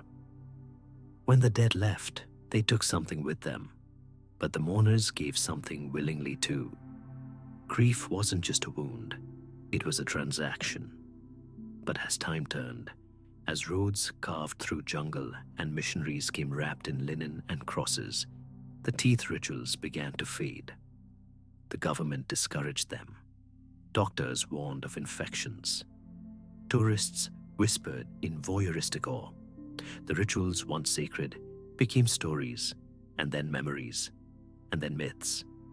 Yet even now, some grandmothers in the villages carry smiles with long gaps, like sentences missing words.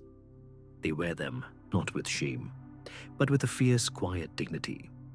Each gap a name, each absence a person, each lost tooth a heartbeat that once was. They chew softer now, they speak slower, but their eyes, oh their eyes, still hold the storms of mourning, the rituals of pain, the old songs that the wind remembers. Ask them, and they may tell you, or they may not. Some griefs are too holy for words, and in the high places where the clouds still drag their bellies across the mountaintops, there are nights when the wind keens in a voice too human to be the breeze, a voice made of loss and blood and bone, a voice that reminds the earth and all who tread upon it that love, the kind that binds even after breath has fled, is a sharp thing. Sometimes it cuts through the mouth, sometimes it pulls teeth. In the deep places of the world, where light has never touched stone and silence has a weight of its own, there are chambers lost to time.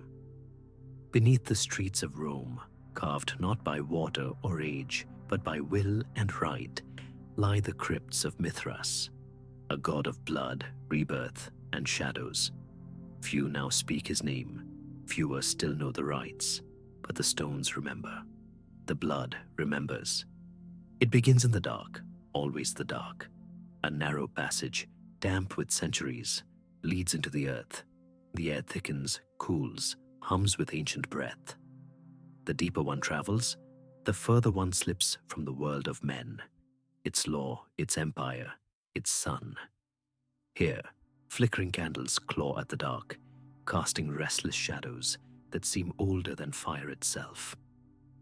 The walls are adorned with fading frescoes of bulls, lions, and stars, celestial beasts in eternal struggle.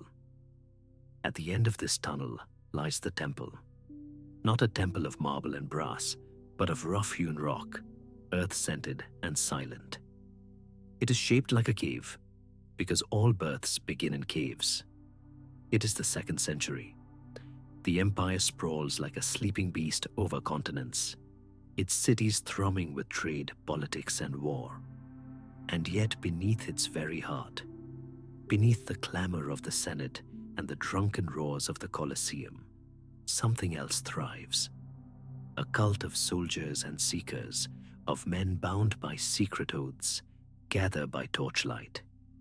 They are followers of Mithras, the unconquered one, the bull slayer, the bearer of light through darkness. No woman enters here, no commoner, only the chosen. And even among them, only those who have endured the 7 trials, each a baptism of fear and faith, may stand beneath the blood. The ceremony begins not with chant, but with silence. Absolute, reverent, the kind of silence that hears every breath, every heartbeat, every whisper of cloth on stone. Above the temple, in a chamber hidden by stone and straw, a bull is led in. Its eyes are calm, as if it knows, as if it has always known. The priests wear masks, animal faces with hollow eyes, and raise their blades in solemn rhythm. The god demands sacrifice, not in cruelty, but in cycle. Life to feed death, death to feed rebirth. The initiate kneels below, in the chamber carved for the rite. He wears a robe of coarse linen, his hands bound in red cord. He trembles, not in fear, but in anticipation. He has waited years for this moment. He has faced fire, hunger, isolation. He has watched brothers fall away, broken or faithless, but he remains. Above him, slats of wood form a crude grate, separating the worlds. And through them, it begins. A hot rain. The bull cries once, sharp, shattering, and then all is silence again as the blood pours. It seeps through the slats in fat drops, warm and metallic, covering the initiate's face, his shoulders, his upturned palms. He does not flinch. He weeps, not from pain, but from the unbearable weight of being chosen. This is the Torobolium, the sacred bath, not a metaphor, not a symbol, a real, viscous river of sacrifice meant to wash away the man who entered and birth the man who will rise. He stands when it ends, slick with red, steaming in the cool air. Around him, the others chant now, low and rhythmic, as if pulling him from the womb of stone. He is no longer what he was. He is reborn.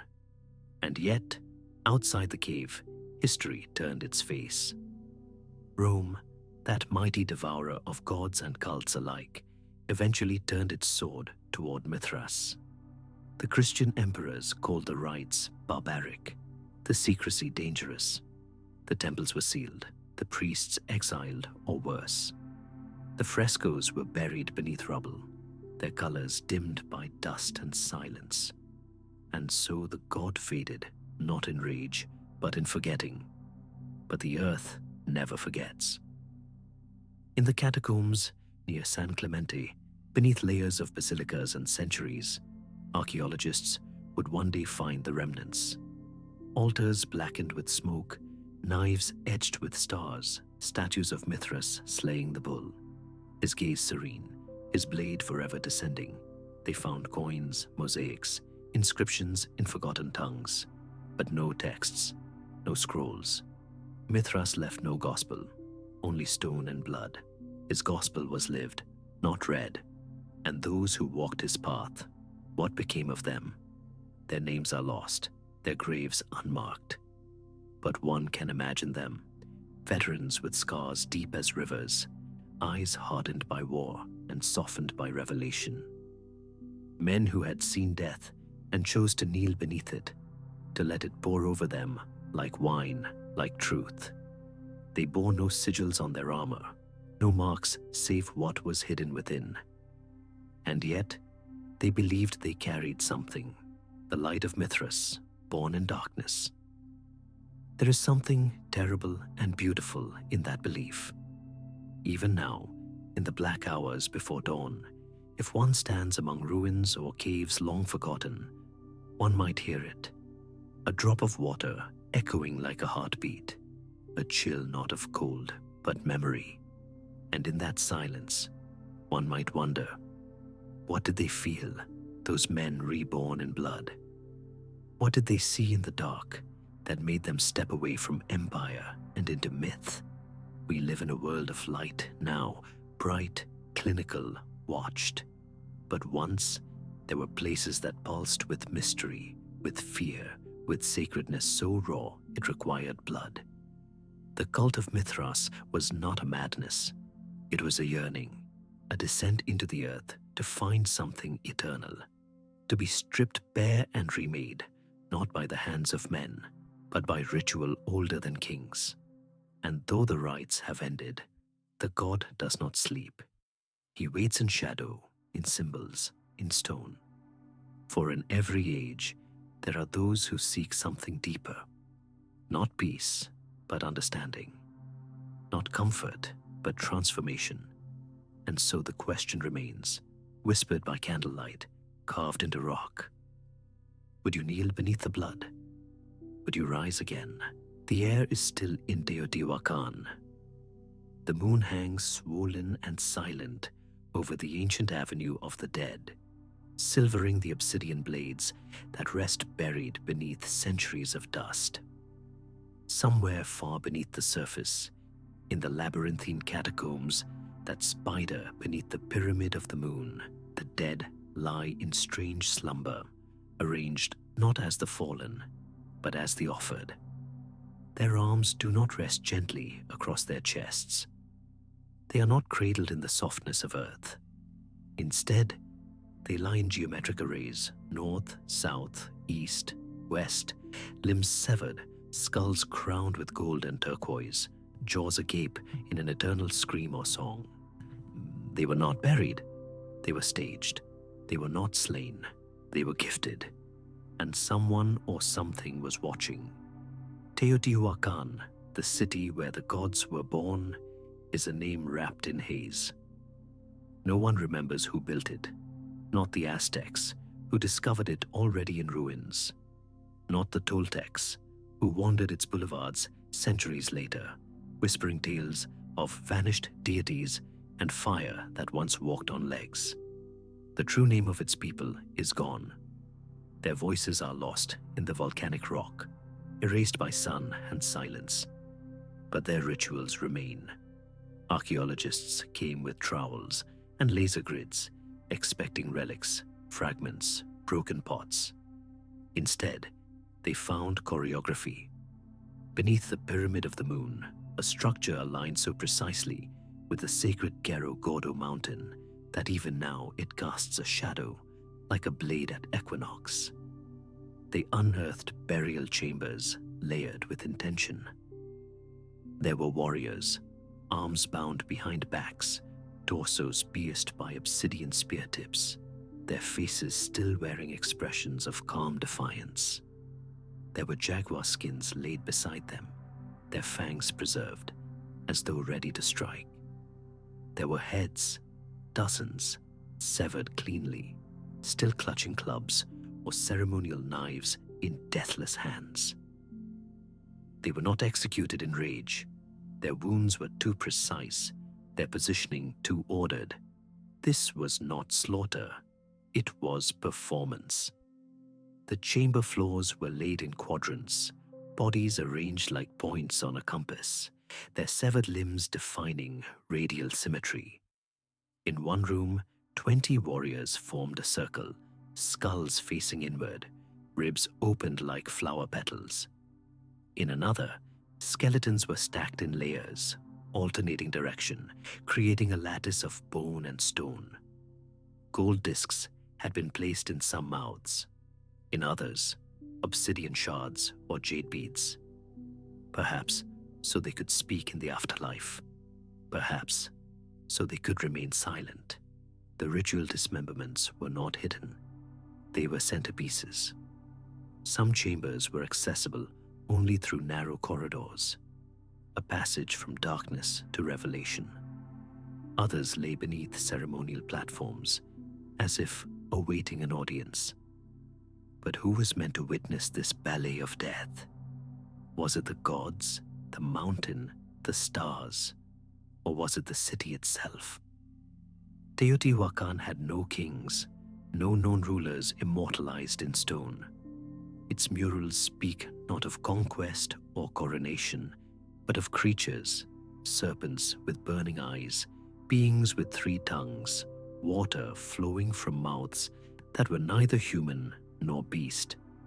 It was a city of gods, not men. Perhaps the rituals were not to honor a person, but a principle.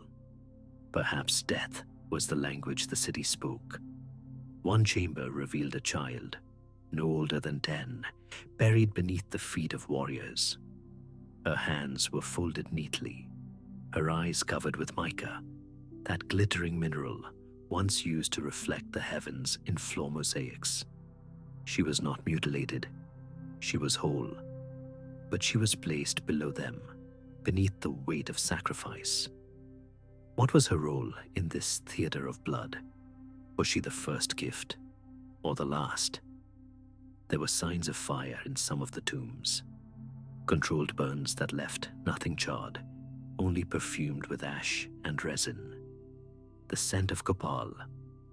The air would have shimmered, thick with incense and anticipation, as priests drew lines in the dirt, placing bones like ink strokes on a divine scroll.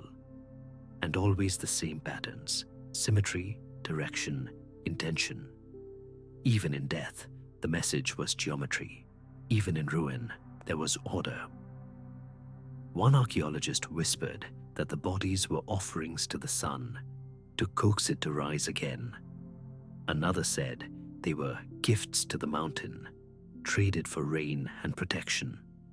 Still another, quieter, suggested the truth was stranger, that these were not human rituals at all, but inherited blueprints from beings older than memory, mimicked across centuries like a song whose origin no one recalls. The Aztecs, when they found Teotihuacan centuries later, called it a city of gods because nothing else made sense. No rulers, yet pyramids. No palaces, yet power. No names, only symbols. They copied what they could. But even their blood rituals, terrifying as they were, paled beside the precision of Teotihuacan's choreography of death. The city fell long before the Aztecs arrived. It burned from within. Fire swept through its temples, scorched murals, melted mica. But the tombs endured. The rituals endured. Stone remembers what flame cannot. And now, centuries later, under layers of dust and silence, the bones still hold their pose, frozen mid-dance, mid-offering, mid-sentence. A sentence that was never finished, or never meant to be understood.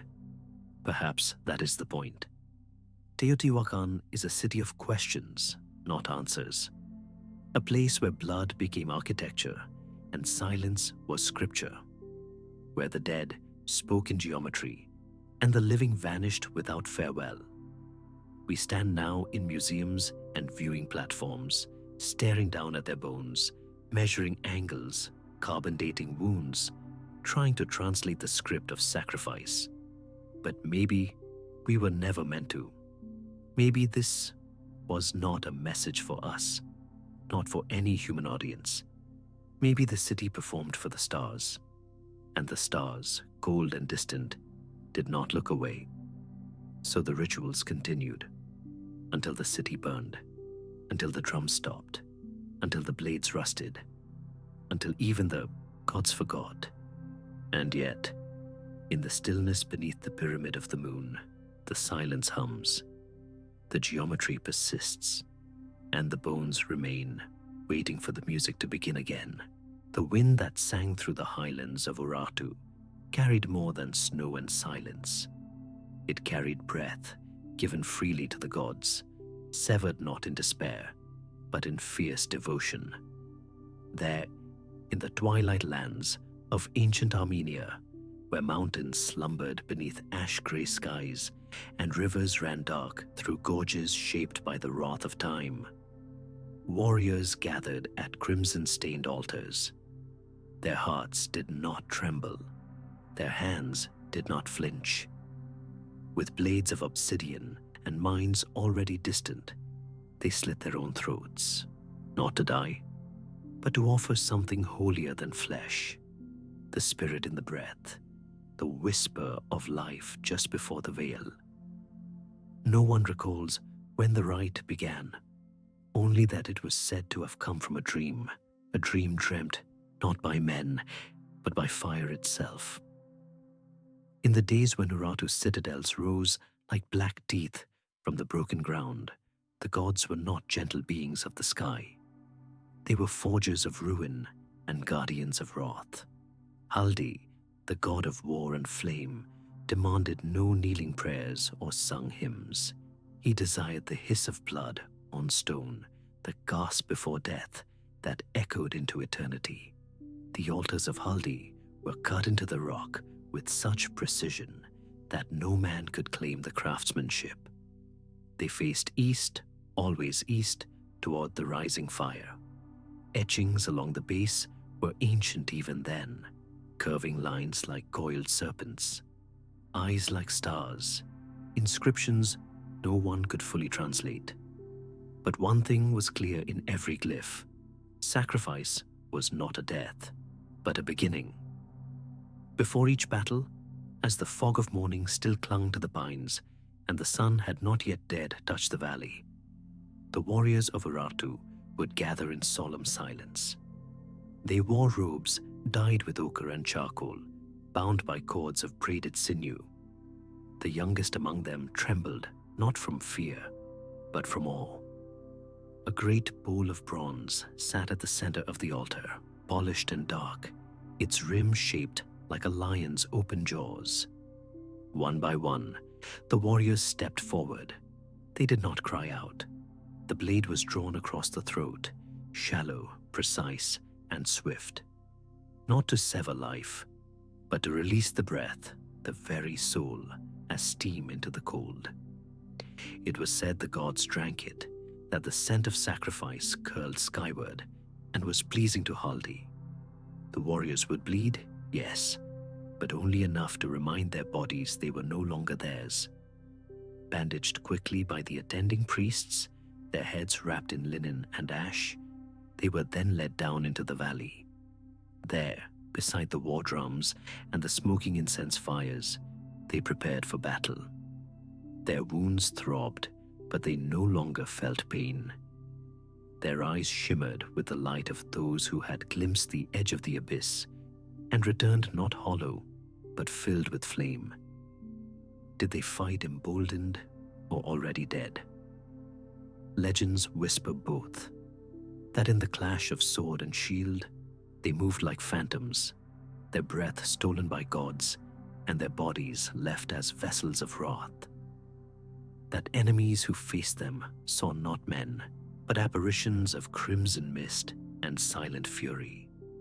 That even in defeat, the warriors of Urartu fell with smiles, their necks still damp with the sacred mark, their blood an offering already received.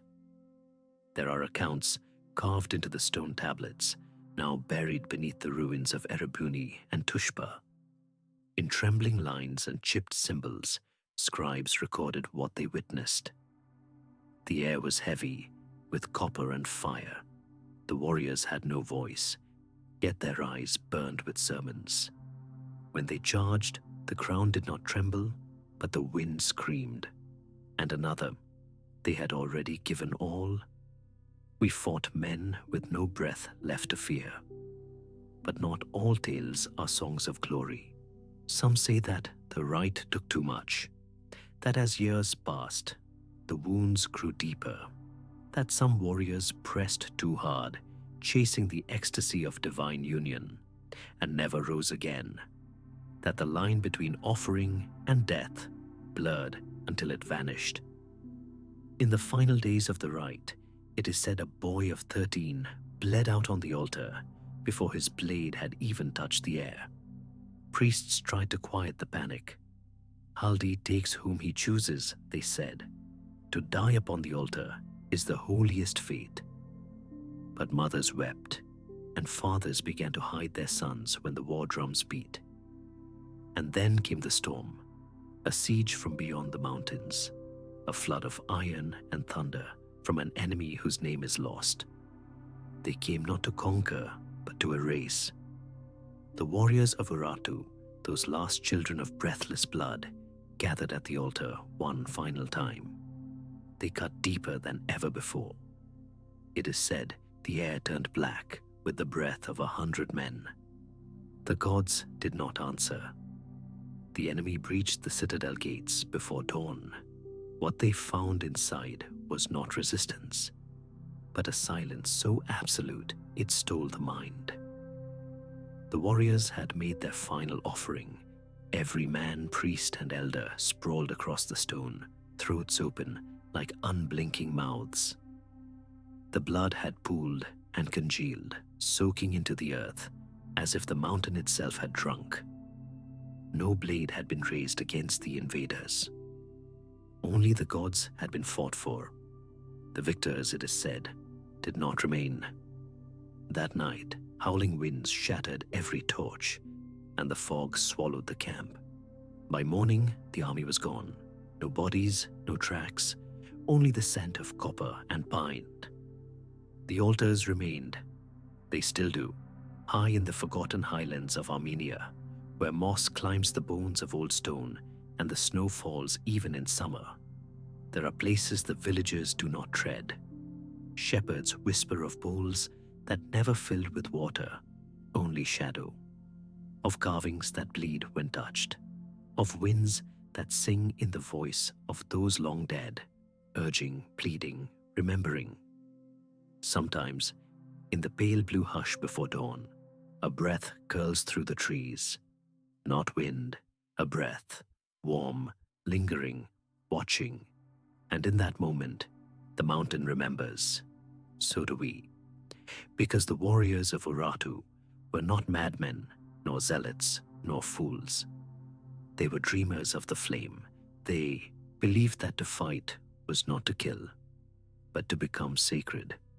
That to surrender breath was to become more than body. That somewhere beyond death, a god waited with open arms, not to judge, but to receive. And so, in their sacrifice, they asked no question. They simply bled. And the gods for a time listened.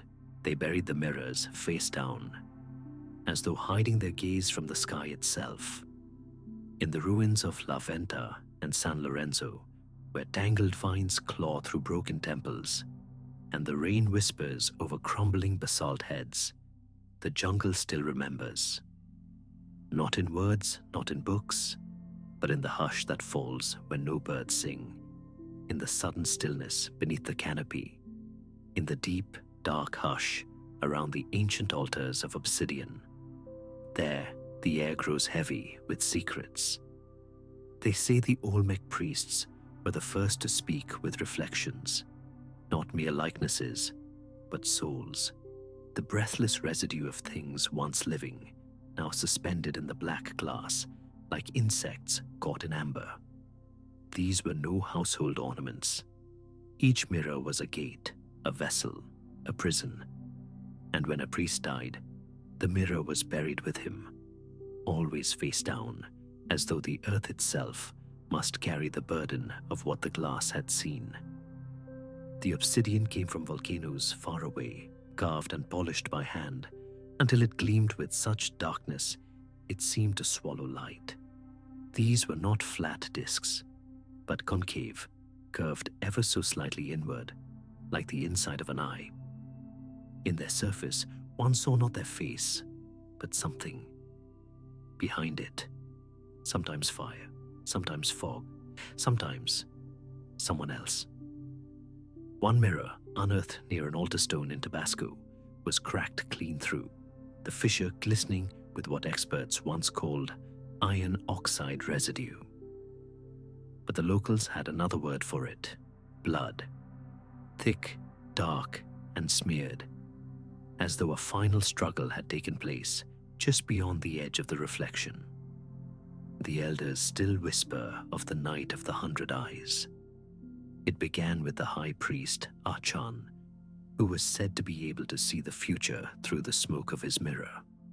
He fasted for 30 days, drank bitter sap from the balcha tree, and waited for the moon to rise high before lighting the coals in his chamber. Alone, surrounded by jaguar pelts and death whistles carved from bone, he stared into his mirror, and it blinked. They found him the next morning in the sanctuary, still breathing, but changed. He would not speak. His eyes did not move, but his mirror, it was warm, as though something inside it had stirred and remembered the taste of air. For the next 40 days, the priests conducted rituals no outsider ever witnessed, but the jungle watched. The birds flew wide around the temples. The snakes stopped their slithering paths. And each night, the mirrors were laid out around the sanctuary in perfect circles. Obsidian faces turned skyward, catching the moonlight like silent watchers. One by one, the priests began to vanish. No bodies were ever found, but their mirrors remained, each one found face down in strange places, half buried in gardens, beneath the altar steps, even beneath the sleeping child's cot. And in each mirror, when turned upright, the same thing was seen: a face, not the one holding it, but another. A priest, mouth open in a silent scream, eyes wide and glassy. Some believed the mirrors had become hungry.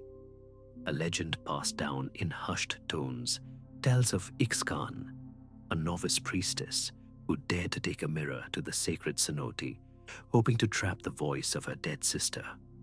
For hours, she knelt by the water, whispering into the glass, offering drops of her own blood as tribute. The villagers say they heard laughter echo from the cenote that night, high and lilting, but hollow, as if spoken from a vast empty room. Ixcan was never seen again. Her mirror floated back to the shores the next morning. No crack, no blood, just a faint fingerprint on the inside of the glass. Hers, perhaps, or someone else's. Modern excavations have tried to catalog the mirrors. Most are stored in temperature-controlled vaults, labeled and forgotten. But those who work with them, they speak of dreams, of walking through thick obsidian corridors, of of voices behind glass, of someone watching, and some refused to even touch them. One archaeologist, a man hardened by decades of fieldwork, resigned after only 1 week cataloging the artifacts. "It watches you," he said, pale as ash, "even when it's face down, especially then." He left without taking his pay. What were the priests truly doing with these mirrors? Were they windows to another realm, or prisons for those who looked too deeply?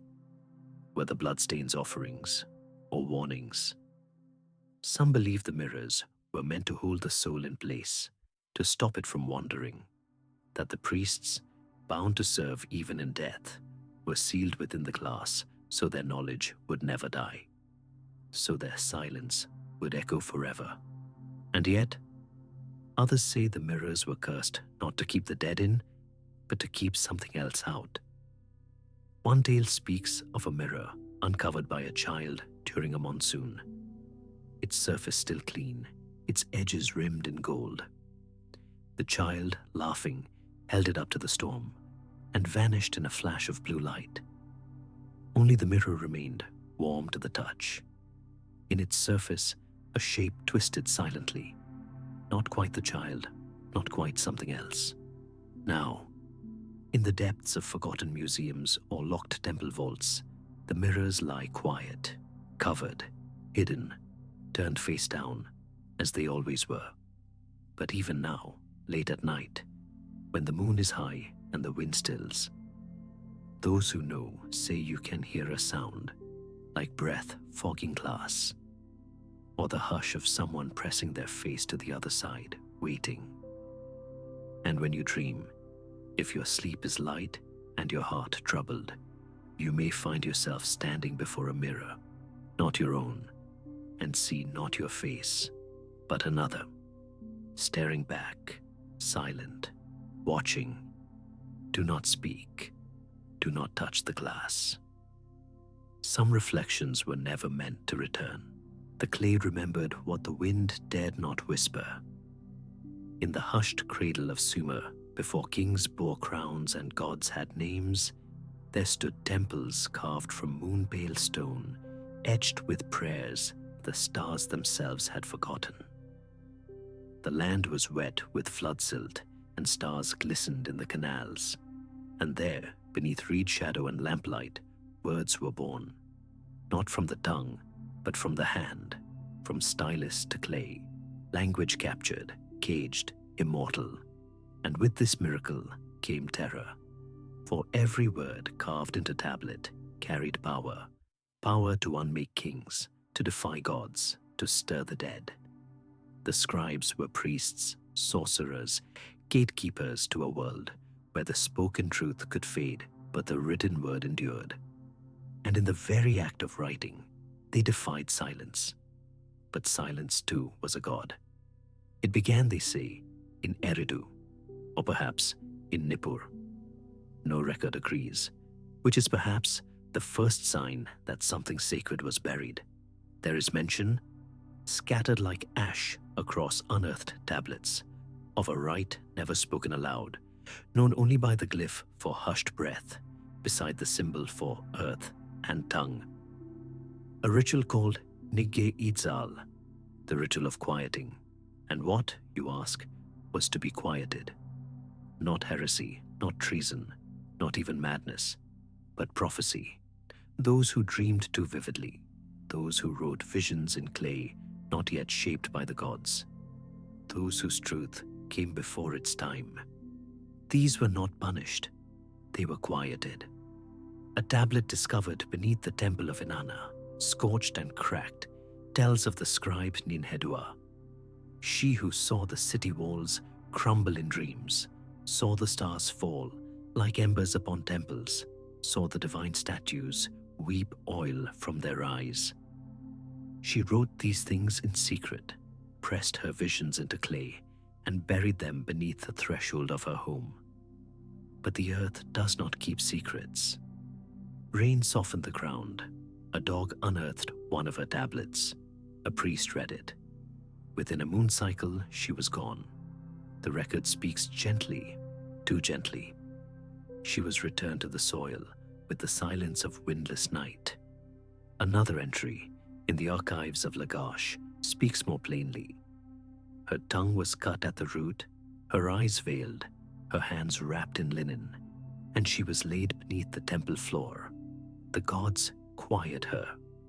They say the rite was sacred, not cruel. That to silence the tongue was to preserve the soul. That to speak truths not yet woven into fate was to fracture the loom of destiny.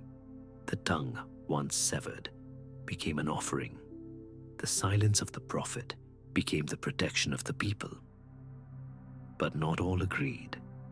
A rare letter, written in Akkadian on the back of a merchant's account, tells of a boy who tried to dig beneath the ziggurat, convinced his mother's voice still sang beneath the stone. He was found muttering to a cracked wall. His tongue was untouched, but his mind was not. Another fragment, perhaps a forgery, perhaps not, tells of a secret chamber beneath Uruk, where wax-sealed jars contain the tongues of those silenced. Each tongue wrapped in linen and dipped in myrrh, labeled with the dream it dared to speak. The city will drown beneath its own shadow. The god of grain walks backward into the sea. The king's name is not his own. Each line a death sentence, each tongue a candle snuffed before it could burn. Why this fear? Because in the beginning, the gods were still listening, and to speak wrongly was to summon them. To write the future was to change it. And those who wrote too clearly, too boldly, became threats, not to power, but to time itself. And so the scribes who danced too near the flame were taken. They were not executed in the streets. No blood stained the altars. Instead, they vanished between moonrise and market. A knock at the door, a whispered prayer, then nothing. And in their absence, the temples grew quiet. Scrolls became cautious. Prophecies began to rhyme, became vague, cloaked in metaphor. The river shall forget its name meant famine. The fish shall swim the sky meant war. Truth, once spoken plainly, was now sung in riddles. It is said that one final scribe, his name lost, perhaps deliberately, tried to reverse the rite. He carved his truth on the underside of a god statue, where no priest would think to look. He wrote of a coming silence that would devour language itself, of a time when no clay tablet would hold the weight of words, of ink and metal replacing stylus and earth.